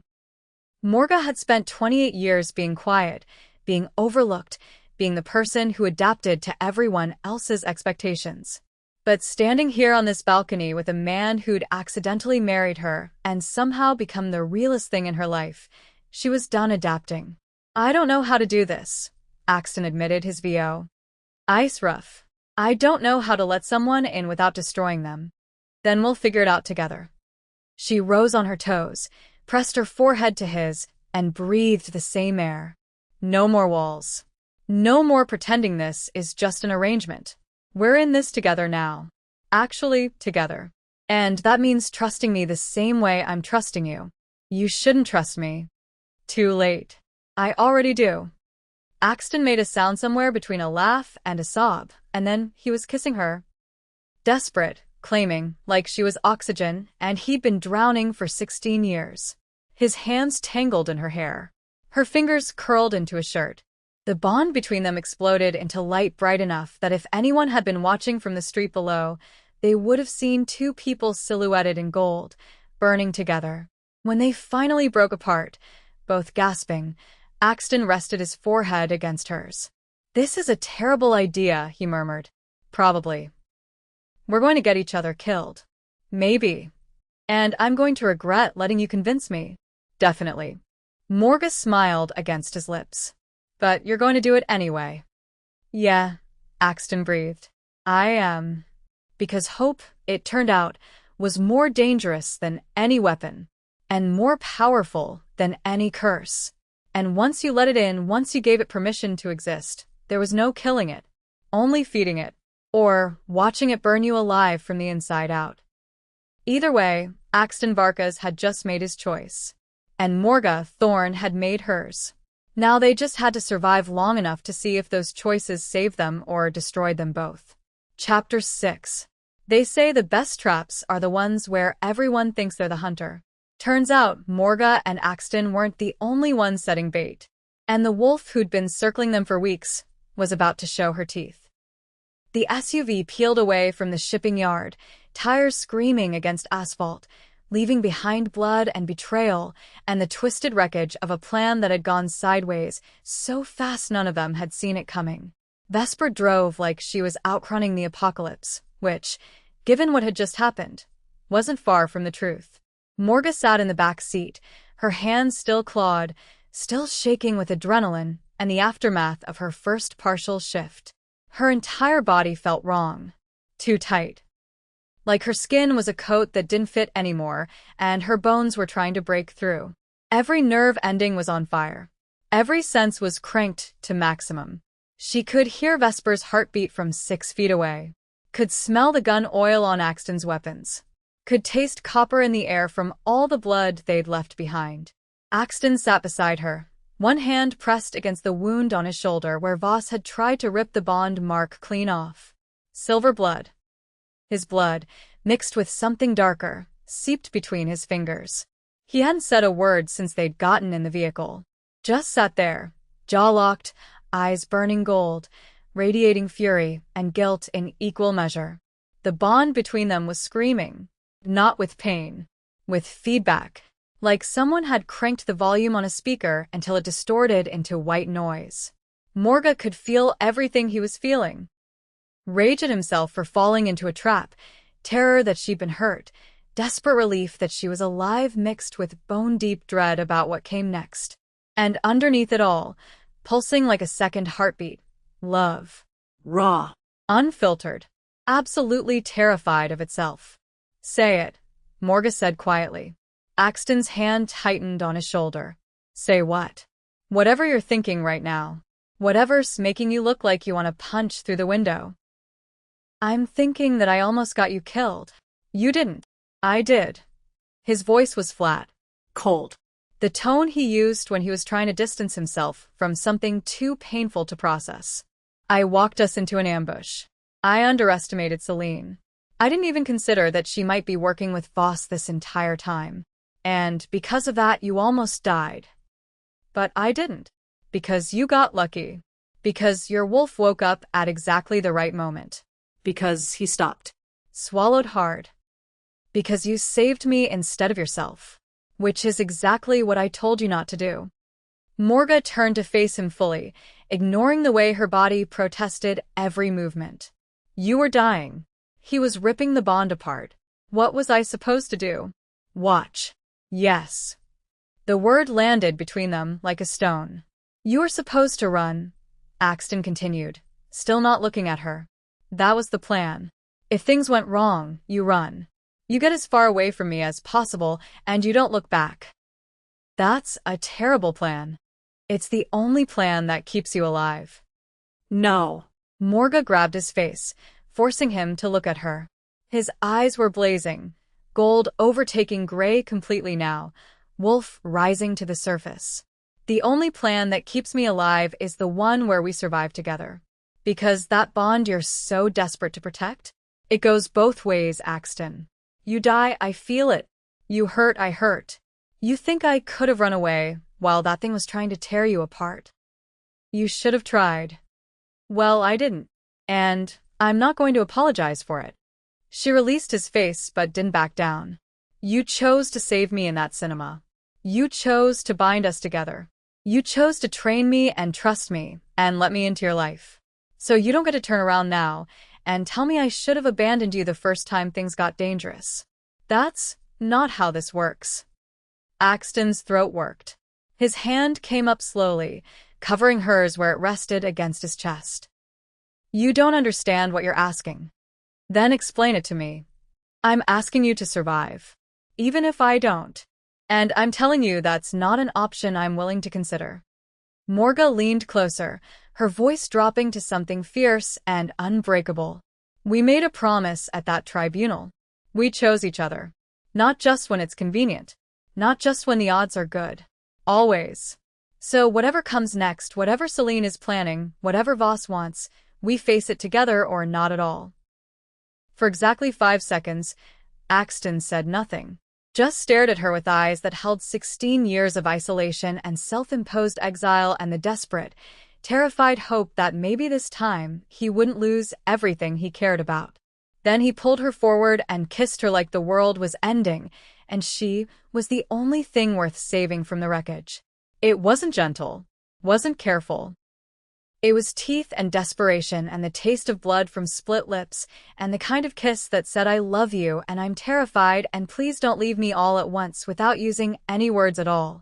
When they finally broke apart, both gasping, Axton pressed his forehead to hers. 24 hours, he said roughly. I have 24 hours to teach you everything I know about being a wolf. About fighting. About killing when you have to and surviving when you can't. Then we'd better not waste time. They didn't go back to the penthouse. Too exposed. Too many memories of Voss's message written in blood across mirrors. Instead, Vesper drove them to a facility 2 hours north of the city, an old industrial complex that Axton's pack used for training. Concrete walls. Reinforced floors. Enough space to shift and fight and break things without worrying about collateral damage. It was 3 a.m. when they arrived. Morga's body was screaming for sleep. Her partial shift had burned through every reserve of energy she had. But sleep was a luxury they couldn't afford. Not with Celine's deadline hanging over them like a guillotine. The training floor was massive, easily 5,000 square feet of open space lit by industrial lights that hummed overhead. Crash mats lined one wall. Weapons racks lined another. And in the center, a circular sparring ring marked by nothing but painted lines on concrete. Axton stripped off his jacket, revealing the wound on his shoulder. It was already healing, one of the benefits of being a wolf, but the bite marks were deep. Voss had been trying to tear the bond mark clean out of his skin. First lesson, Axton said, rolling his shoulders despite the obvious pain. Shifting isn't about anger. It's about surrender. Your wolf is already there. You're just in her way. Morga moved to the center of the ring. Her body still felt wrong, too tight, too constrained. But the claws had retracted. Her teeth had blunted back to human. The wolf that had surged to the surface in the shipping yard had retreated again, and she had no idea how to call her back. I don't know how I did it before, she admitted. 1 second I was watching Voss try to kill you. The next second I was different, stronger, faster. It just happened. Because you were reacting to immediate danger. To protect someone he stopped. Cleared his throat. Someone important to you. That's instinct. Survival. But if you want to control it, you need to be able to shift without the adrenaline trigger. How? Axton circled her slowly, assessing. Close your eyes. She did. Now stop thinking like a human. Humans worry about control. About rules. About what's appropriate or safe or illogical. Wolves don't. We feel. We want. We act on instinct without apology.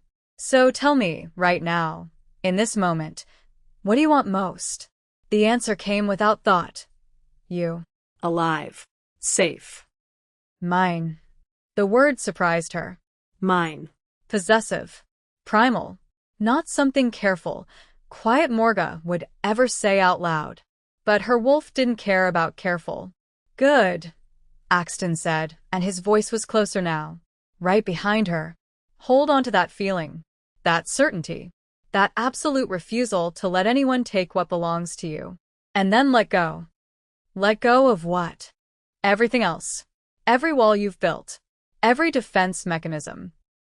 Every part of you that's learned to be small and quiet and invisible.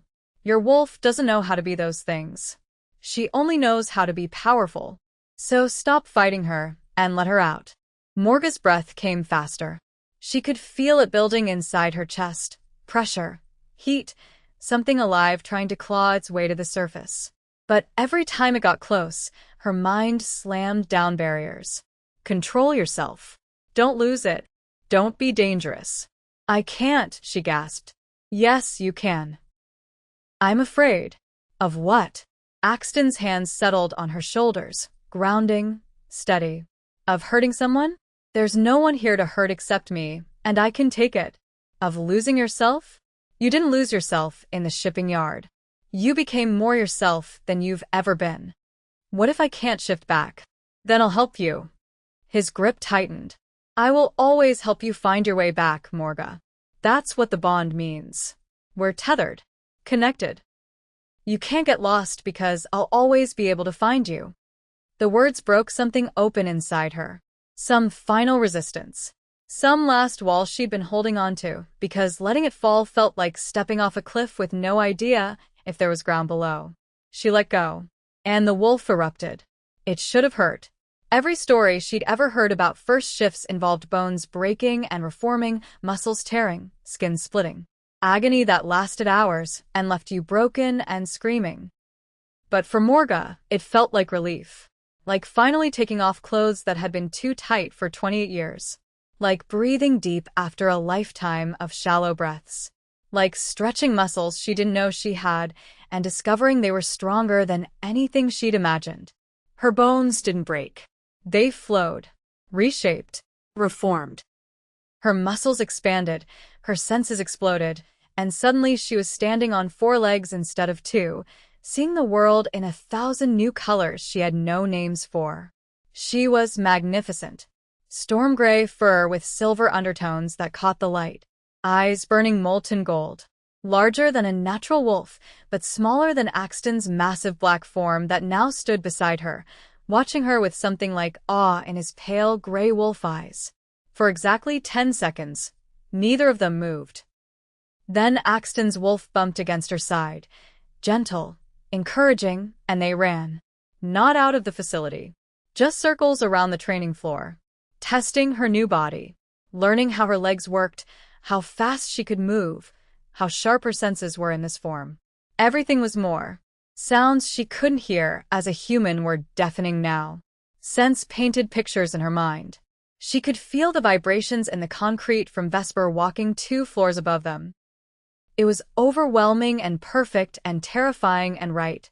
After what felt like hours but was probably only minutes, Morga shifted back. The transition was easier this time. Smoother. Like her body was starting to remember how to move between forms. She stood naked in the center of the training ring, chest heaving, covered in sweat, and laughing.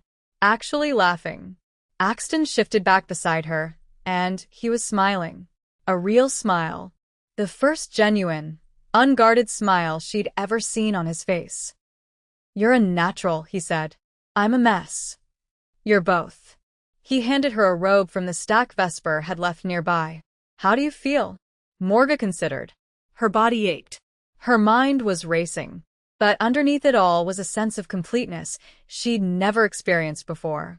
"Like I've been half asleep my entire life," she said quietly. "And I just woke up." Axton's smile faded into something softer. More intimate. "Welcome home, Morga Thorne." And for the first time since this insane journey began, Morga believed him. She was home. Not in a place.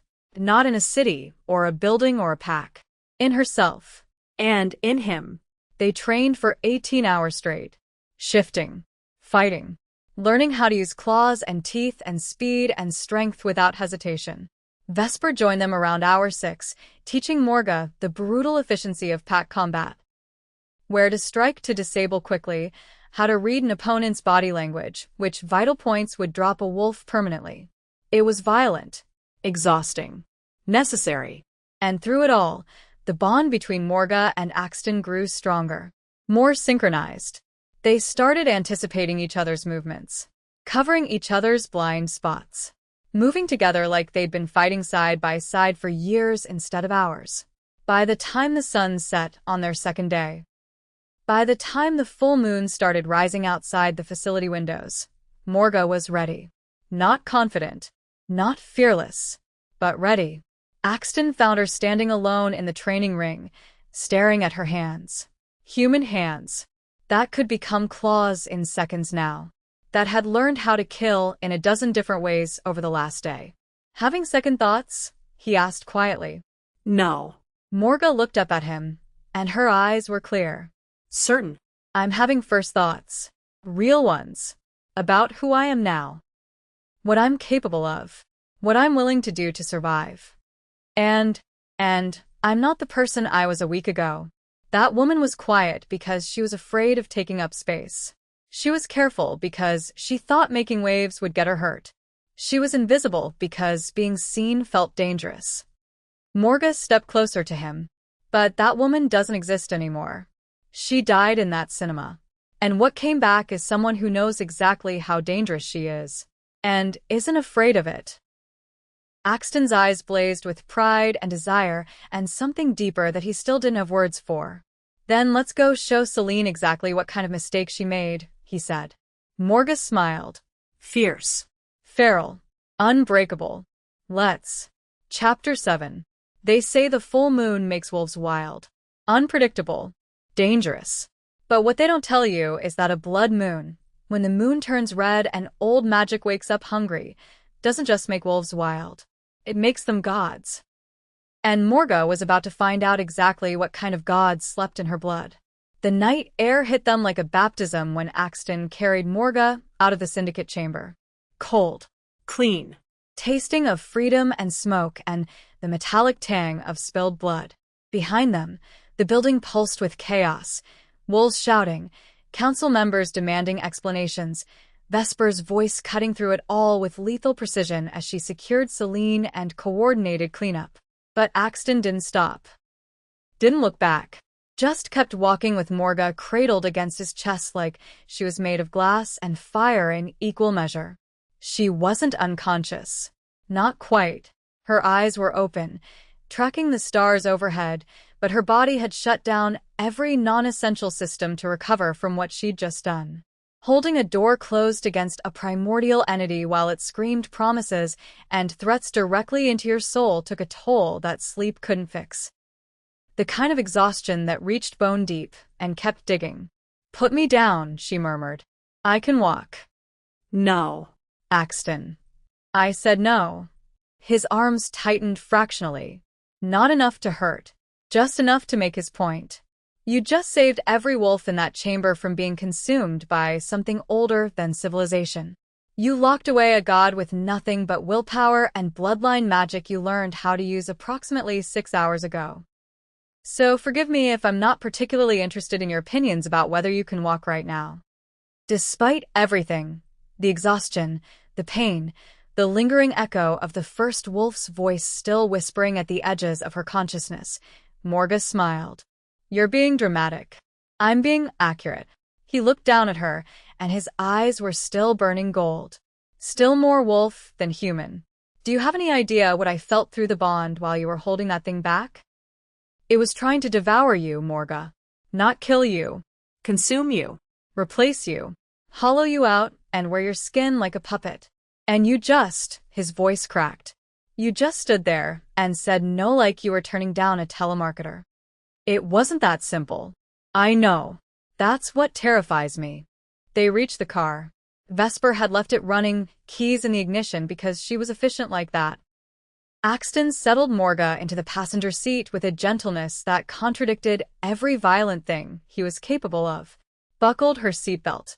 Adjusted the seat so she could recline. Turned the heat on even though it wasn't particularly cold. Then he just stood there, one hand on the door, staring at her like he was memorizing her face. What? Morga asked. I almost lost you. But you didn't. I could have. His free hand curled into a fist. If Celine had been faster. If the first wolf had been stronger. If you'd hesitated for even a second. But I didn't. And we didn't. And I'm here. Morga reached up, caught his hand before he could pull away. Stop catastrophizing. We won. Against impossible odds and an ancient evil and your father's ghost and Celine's betrayal, we won. That has to count for something. Axton's throat worked. He looked like he wanted to argue. Wanted to list every way the night could have ended with her dead and him broken. But instead, he just brought her hand to his lips and pressed a kiss against her knuckles that felt like a vow. It counts for everything, he said quietly. You count for everything. They didn't go back to Manhattan. The penthouse felt tainted now. Voss's message still burned into Morga's memory, even though the mirror had been replaced. Instead, Axton drove north, following instinct more than any concrete plan, until they reached a property Morga didn't recognize. A cabin. Isolate. Surrounded by forest that stretched for miles in every direction. The kind of place where you could scream and no one would hear you, or shift and run until your legs gave out, or simply exist without the weight of civilization pressing down on every breath. Where are we? Morga asked as Axton killed the engine. Somewhere safe. Somewhere mine. Somewhere no one knows about except Vesper, and she won't tell anyone unless I'm dead. He looked at her. I need you away from the city. Away from the syndicate and the politics, and anyone who might see what you did tonight as either a threat or an opportunity. Just for a few days. Until we figure out what comes next. Morga should have argued. Should have insisted she was fine, that hiding wasn't necessary, that they had responsibilities and appearances to maintain. But exhaustion was pulling at her like a riptide, and the idea of being somewhere that no one could find them, no enemies, no expectations, no performances, sounded like heaven. Okay, she said simply. Axton blinked. Okay? Just like that. Just like that. She smiled, small, genuine. I trust you, Axton. Completely. Probably more than I should, given that a week ago you were a stranger who accidentally married me. But here we are. Something shifted in his expression. Softened. The wolf receded just slightly, letting the man surface. Here we are, he echoed. He carried her inside despite her protests that she could walk. The cabin was larger than she expected. Open floor plan, stone fireplace, furniture that looked handmade and comfortable rather than expensive. It smelled like pine and wood smoke and Axton scent layered underneath. He'd been here recently, often enough to leave his mark. He set her on the couch, disappeared into what she assumed was the bedroom, and returned with blankets, pillows, and a first aid kit even though her injuries were already healing. You don't have to do this, Morga said as he knelt beside the couch, checking her hands for wounds that weren't there anymore. I'm fine. Really. You collapsed. I was tired. You fought a god. I closed a door. There's a difference. Axton's hands stilled on hers. He looked up, and his eyes were devastatingly gentle. You're doing it again. Doing what? Minimizing. Making yourself smaller. Acting like what you did wasn't extraordinary. He shifted closer, one hand coming up to cup her jaw. You saved everyone in that chamber, Morga. You saved me. You looked at something that's been imprisoned since before written history and told it no. That's not closing a door. That's being powerful enough that doors obey you. Morga's breath caught. She'd spent 28 years learning how to be quiet, how to take up less space, how to be the person no one noticed because being invisible was safer than being seen. But Axton kept insisting on seeing her, kept reflecting back someone she didn't quite recognize yet, someone strong and decisive and powerful, someone she was terrified of becoming because what if she couldn't sustain it? What if this was temporary? What if once the adrenaline wore off and real life resumed, she went back to being the careful, quiet nurse who never made waves? I don't feel powerful, she admitted. I feel like I'm one bad decision away from falling apart. Welcome to being an alpha. Axton smiled, wry, understanding. That feeling never goes away. You just get better at functioning through it. I'm not an alpha. You commanded the first wolf to stand down using nothing but your bloodline and your will. What would you call that? Desperation. Desperation doesn't make ancient entities obey. Power does. He brushed his thumb across her cheekbone. You're more than you think you are, Morga Thorne. And I'm going to spend however long it takes making sure you see it. They sat in silence for a while after that. Axton built a fire despite the fact that neither of them was particularly cold. Wolves ran hot, and the cabin had heating, but there was something primal and comforting about watching flames devour wood, about the crackle and pop and the way shadows danced across walls. Morga curled into the corner of the couch, wrapped in blankets, watching Axton watch the fire. He'd stripped off his jacket and dress shirt, leaving him in just dark slacks and the kind of white undershirt that shouldn't look as good as it did. The wound on his shoulder had healed completely. No scar. No evidence that 6 hours ago his father had tried to rip the bond mark out of his skin. Tell me about him, she said quietly. Axton didn't ask who she meant. What do you want to know? Everything. You said your mother died. That boss went mad. But you never explained what he was like before. What you were like before you killed him. Axton was silent for so long Morga thought he wouldn't answer. Then he spoke, voice low and distant, like he was describing someone else's life. My mother died when I was 8. Cancer. Human disease in a wolf's body. It happens sometimes when the wolf side can't fight what the human side manifests. Voss loved her. Really loved her. The kind of love that's all-consuming and slightly terrifying because you can't imagine surviving without it. He paused. And then she died. And he had to survive anyway. And it broke something fundamental in him. When did he become dangerous? Immediately. But I didn't see it. I was 8 and grieving and desperate for my father to be okay, because if he wasn't okay, then nothing was. Axton's hands clenched into fists. He started researching immortality. Ways to cheat death. Ancient bloodlines and magic and rituals that hadn't been spoken about in centuries. And when he found information about the thorns, about what your bloodline could do, he became obsessed. How long between your mother's death and the massacre? A year. 1 year from loving father trying to cope with grief to monster who slaughtered an entire pack including children. Axton's voice was hollow. I didn't know. I swear to you, Morga, I didn't know what he'd done until I was 16. He hid it, lied about where he'd been, blamed the pack's disappearance on internal conflicts and territory disputes. And I believed him because he was my father and I was a child, and I didn't know yet that the people you love most are capable of the worst betrayals. What changed when you were 16? I found his research, hidden in a safe in his study. Papers, photographs, names of everyone who'd helped him. Documentation of the massacre written in his own handwriting like it was a business transaction. Axton's throat worked. He'd kept your parents alive for 3 days. Tortured them.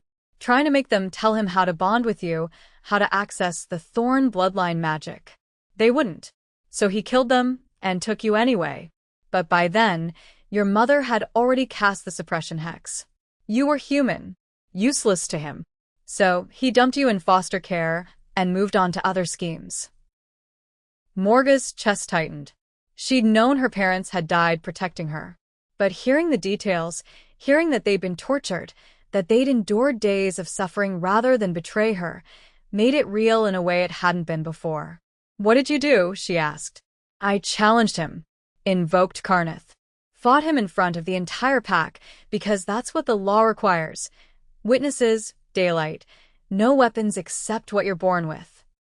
Axton's eyes blazed gold at the memory. I was 16. He was 42, an alpha in his prime. I shouldn't have won. But you did. I got lucky. He underestimated me. Thought I'd hesitate because he was my father. But I didn't. I went for his throat, and I didn't stop until he was dead. The word came out bitter. Poisoned. Or so I thought. How did he survive? I don't know yet. But I'm going to find out.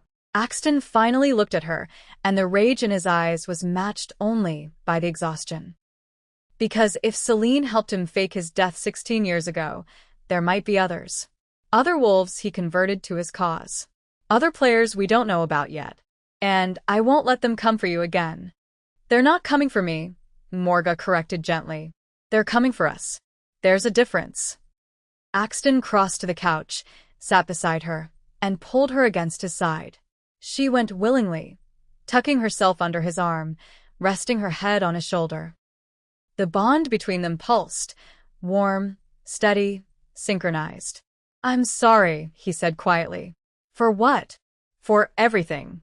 For my father killing your parents. For binding you to me without asking. For dragging you into pack politics and syndicate tribunals and fights with ancient entities that should have stayed buried.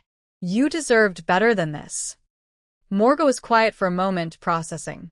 Then she tilted her head up to look at him. Better than what? Better than discovering I'm not who I thought I was? Better than learning I have power I never imagined? Better than finding someone who sees me as an equal instead of something to protect or pity? She shook her head. No, Axton. This has been terrifying and chaotic and absolutely insane. But it's also been the first time in my entire life that I've felt real. So stop apologizing for giving me that. His arm tightened around her. You're remarkable, you know that? I'm surviving.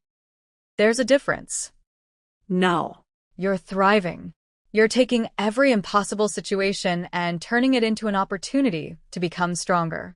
That's not survival. That's transformation.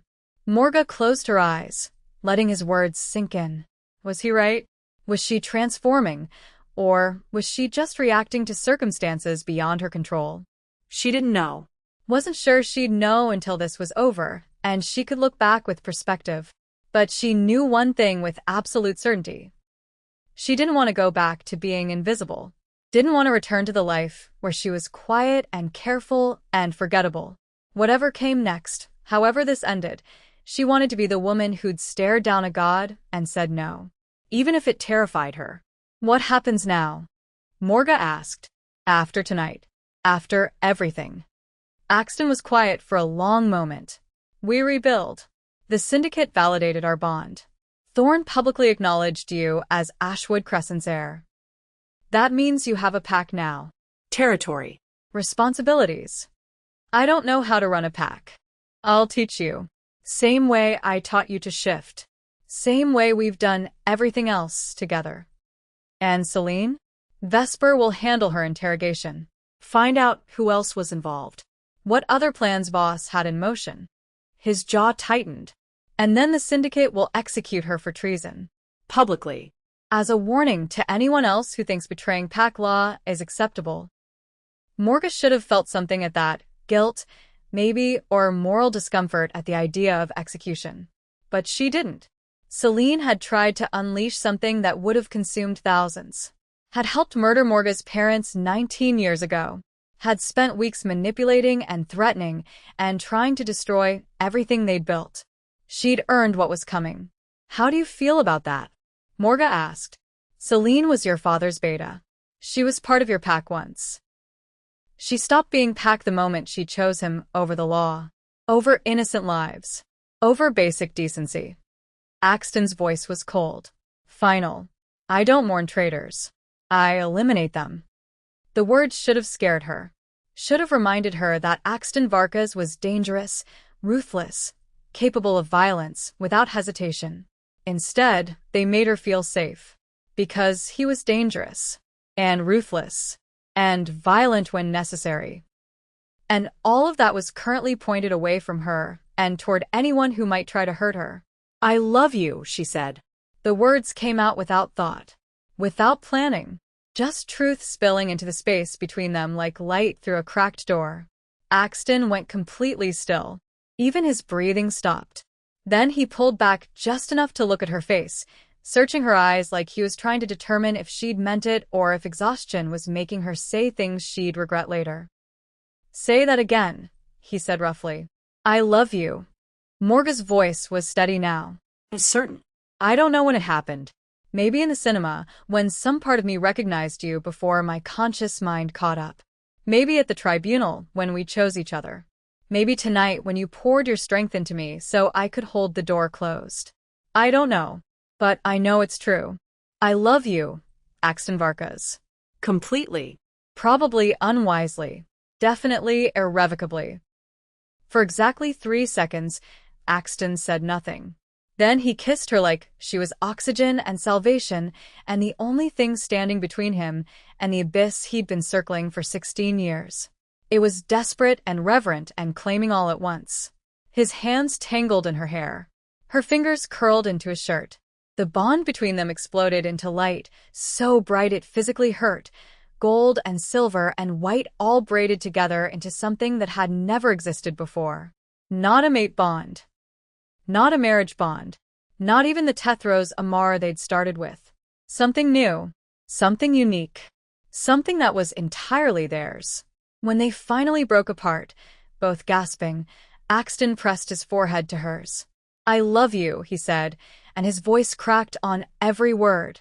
I have loved you since you grabbed my hand in that cinema and saw me instead of the monster I've spent 16 years becoming. I have loved you through every tribunal and fight and moment of terror that you might be taken from me. And I will love you until the day I die, and probably beyond that, because I don't think death is strong enough to break whatever this is between us. Morga's eyes burned with tears she refused to let fall. That was the most dramatic declaration of love I've ever heard. You married a dramatic man. What did you expect? Exactly this. She smiled through the tears. Everything. Nothing less than everything. Then that's what you'll get. Axton kissed her again, softer this time, slower, like they had all the time in the world instead of just stolen hours in a cabin while the world regrouped outside. Every day, every moment, every piece of me that's worth having, and even the pieces that aren't. It's all yours, Morga Thorne. For as long as you'll have me. Forever, then. Forever, he agreed. And for the first time since this insane journey began. Since she'd woken up married to a stranger in a hotel room she didn't recognize, Morga believed that maybe, just maybe, forever was actually possible. Not easy. Not simple. Not safe. But possible. And for two people who'd spent their entire lives alone, that was more than enough. Chapter 8. Most love stories end with a kiss. But wolves don't believe in endings. They believe in packs. And Morga and Axton were about to discover that the hardest part of surviving wasn't the battle. It was learning how to live with someone who'd seen you at your worst and chosen to stay anyway. The forest swallowed them whole, two wolves running side by side through ancient pines that had stood witness to 1,000 secrets. Morga's storm gray fur caught moonlight like liquid silver. Axton's massive black form moved beside her with predatory grace that never quite looked effortless, always carrying the weight of control barely maintained. They ran until their lungs burned. Until their muscles screamed. Until the only thing that existed was movement and breath and the pack singing behind them, a chorus of howls that said family, said belonging, said this is what we fought for.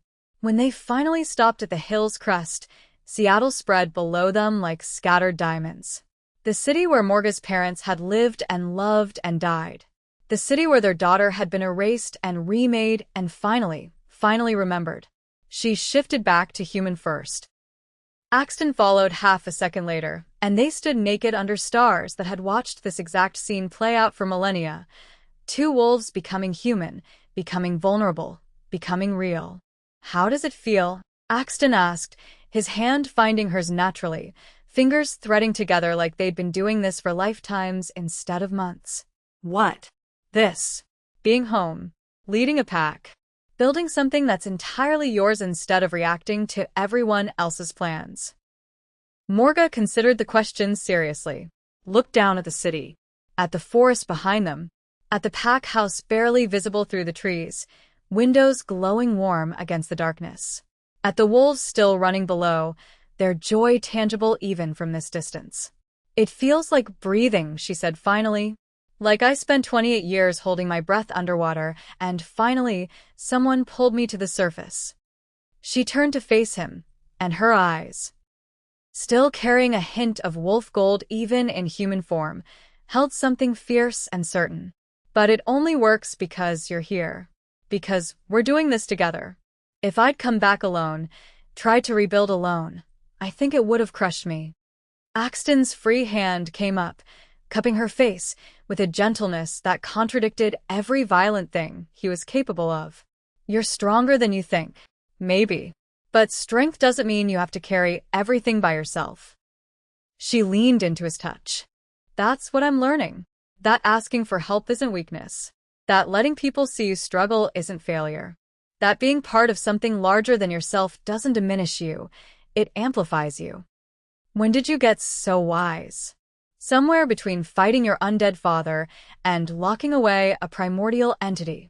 It's been a busy few months. She smiled. That particular smile that was only for him, soft and slightly wicked and utterly unguarded. Also, I've had a pretty good teacher. I'm not teaching you wisdom. I'm teaching you survival. Same thing in our world. Axton pulled her closer until they were pressed together skin to skin, heartbeat to heartbeat. The bond between them pulsed, warm, steady, perfectly synchronized. It didn't burn anymore. Didn't feel foreign or invasive or like something imposed from outside. It just was. Part of their biology now. Part of their reality. I never thanked you, he said quietly. For what? For grabbing my hand in that cinema. For seeing me when I'd spent 16 years, making sure no one could. For choosing me even when walking away would have been safer. For loving me despite, his voice caught. Despite everything I am, everything I've done. Morga's hands came up to frame his face, forcing him to meet her eyes. Axton. Listen to me. I didn't fall in love with you despite those things. I fell in love with you because of them. Because you took all that pain and rage and guilt and trauma, and instead of letting it destroy you, you used it to become someone who protects people. Someone who fights for justice even when it costs you everything. Someone who looked at a dying woman in a cinema and chose compassion over convenience. That's exactly who you are. And yes, you're also dangerous and ruthless and capable of violence most people can't even imagine. But those things don't cancel out the good. They're all part of the same person. My person. The man I chose. The man I'll keep choosing. Every day. Every moment. Even when it's hard. Especially when it's hard. Axton's eyes blazed gold, and for exactly 3 seconds she thought he might cry. Then he kissed her instead, desperate and reverent and claiming all at once, like she was the only solid thing in a world that kept trying to dissolve beneath his feet. When they finally broke apart, both breathing hard, he rested his forehead against hers. The baby, he said, and his hand moved to her still flat stomach with devastating gentleness. Are you scared? Morga took a breath. Let herself feel the question honestly. Was she scared? Terrified, actually. She was about to bring a child into a world where ancient entities tried to break free, where pack politics could turn lethal in seconds, where her daughter or son would carry 2 bloodlines that made them both powerful and targeted. But she was also excited. Hopeful. Ready. Yes, she admitted. But I'm also ready. We've built something safe here, Axton. Something strong. This pack will protect our child the way my parents tried to protect me. But better. Because this time, we're not alone. We have allies.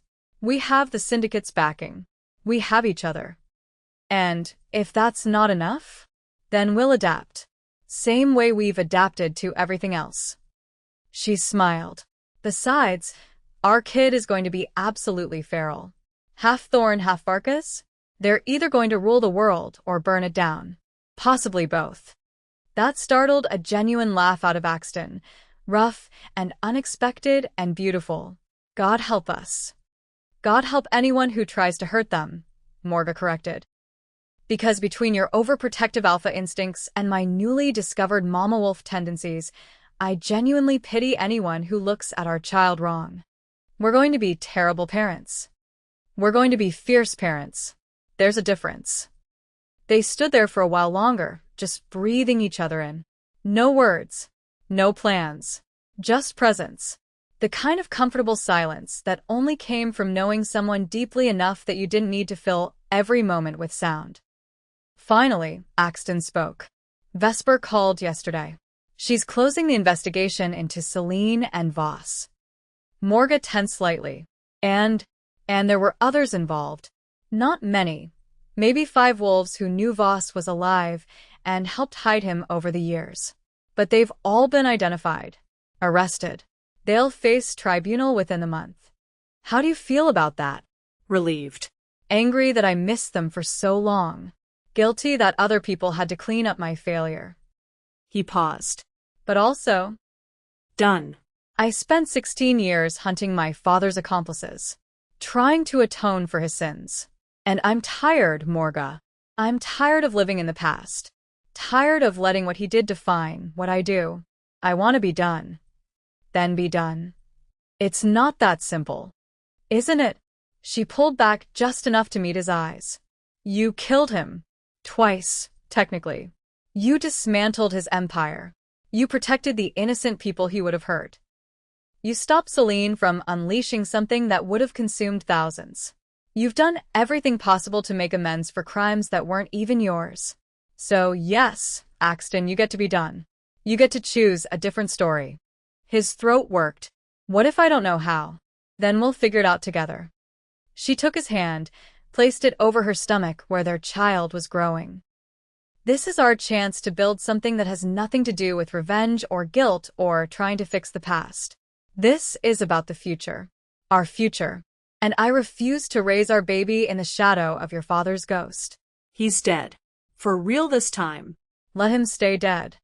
Axton's hand spread protectively over her stomach, and something shifted in his expression. The weight he'd been carrying for 16 years didn't disappear. Trauma doesn't work like that, but it lightened. Became manageable instead of crushing. Okay, he said quietly. Okay. I'm done. No more hunting ghosts. No more living for atonement. Just forward. With you. With our family. With whatever comes next that we get to choose instead of having chosen for us. Morga's eyes burned with tears she didn't bother hiding. I love you. I love you too. More than I thought I was capable of. More than is probably healthy.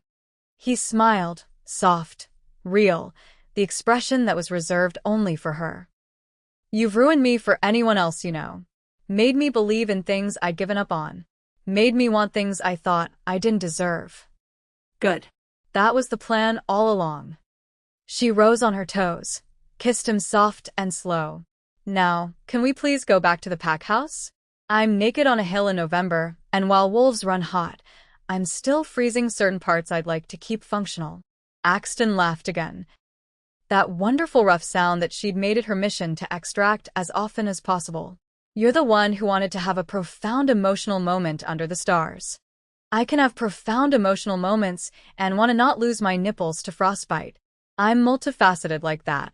He shifted back to wolf form in a blur of shadow and muscle. She followed, and they ran back down the hill together, racing through forests that smelled like pine and earth and home. Later. Much later, after they'd shifted back and showered and fallen into bed in their private room at the pack house, Morga lay curled against Axton's side, one hand resting over his heart, feeling it beat strong and steady beneath her palm. Tell me something, she said quietly into the darkness. Anything. Do you think my parents would have liked you? Axton was silent for a long moment. Honestly? Probably not. Not at first. I'm the son of the man who destroyed their lives. Killed them. Tortured them. No parent would look at that and immediately approve. But I think eventually they would have seen what you saw. That I'm not my father. That I've spent 16 years trying to be different. That I love you enough to die for you and live for you, whichever one you need more at any given moment. His arm tightened around her. And I think they'd be proud of you. Of what you've built. Of who you've become. Of how you took all the pain they tried to protect you from and transmuted it into strength. Morga pressed her face against his chest, breathing him in, pine and winter, and the indefinable scent that was purely Axton. I wish they could have met you. Could have seen this. Could have known I didn't just survive, I thrived. They know, Axton said with surprising certainty. Whatever comes after death, whatever consciousness persists, they know. And they're proud. How could they not be? It was a nice thought. Probably not true. Axton was a pragmatist about most things, including the afterlife, but nice nonetheless. And in the dark, wrapped in each other's warmth with their pack sleeping safely throughout the house and their child growing steadily beneath Morga's heart, it was enough to believe in possibilities. One more thing, Morga murmured, already half asleep. Thank you for crashing into my life at that cinema. For being exactly where you needed to be at exactly the right moment. For choosing to save me instead of letting fate make that decision. Morga, Axton said softly, pressing a kiss to the top of her head. Saving you was the most selfish thing I've ever done. Because I wasn't just saving your life. I was saving mine. And I'd do it again.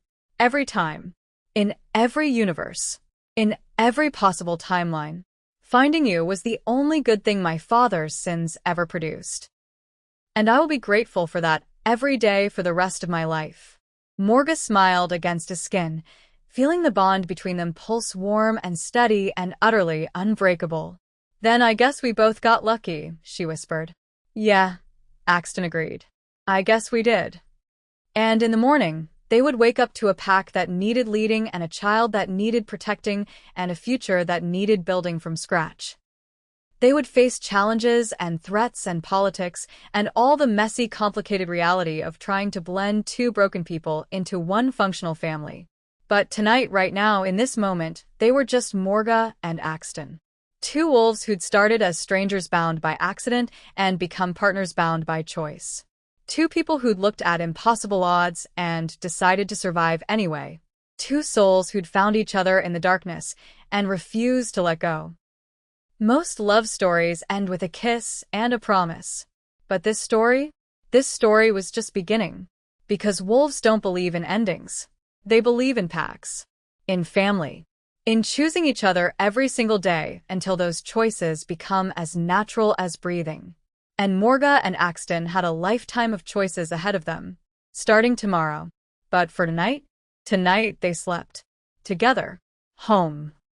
And that's how a girl who passed out at a cinema ended up married to New York's most feared billionaire, defeated an ancient wolf god, reclaimed her murdered family's legacy, and built a love story so fierce even fate had to step aside. If you made it this far and you still haven't subscribed, I genuinely don't know what to tell you. Maybe you hate happiness? Maybe you're allergic to good storytelling? Drop a comment right now and tell me, I finally subscribed because... Finish that sentence. And don't forget to tell me what country you're in, so I can see where all you emotionally devastated people are hiding. Because trust me, if you loved Morga and Axton's story, you're going to obsess over what I have coming next. Same channel. Same chaos. Same guarantee that you'll be screaming at your screen by the end. This is Gracie Werewolf Story Bank, and I'll see you in the next one. Now go subscribe before I send Axton after you.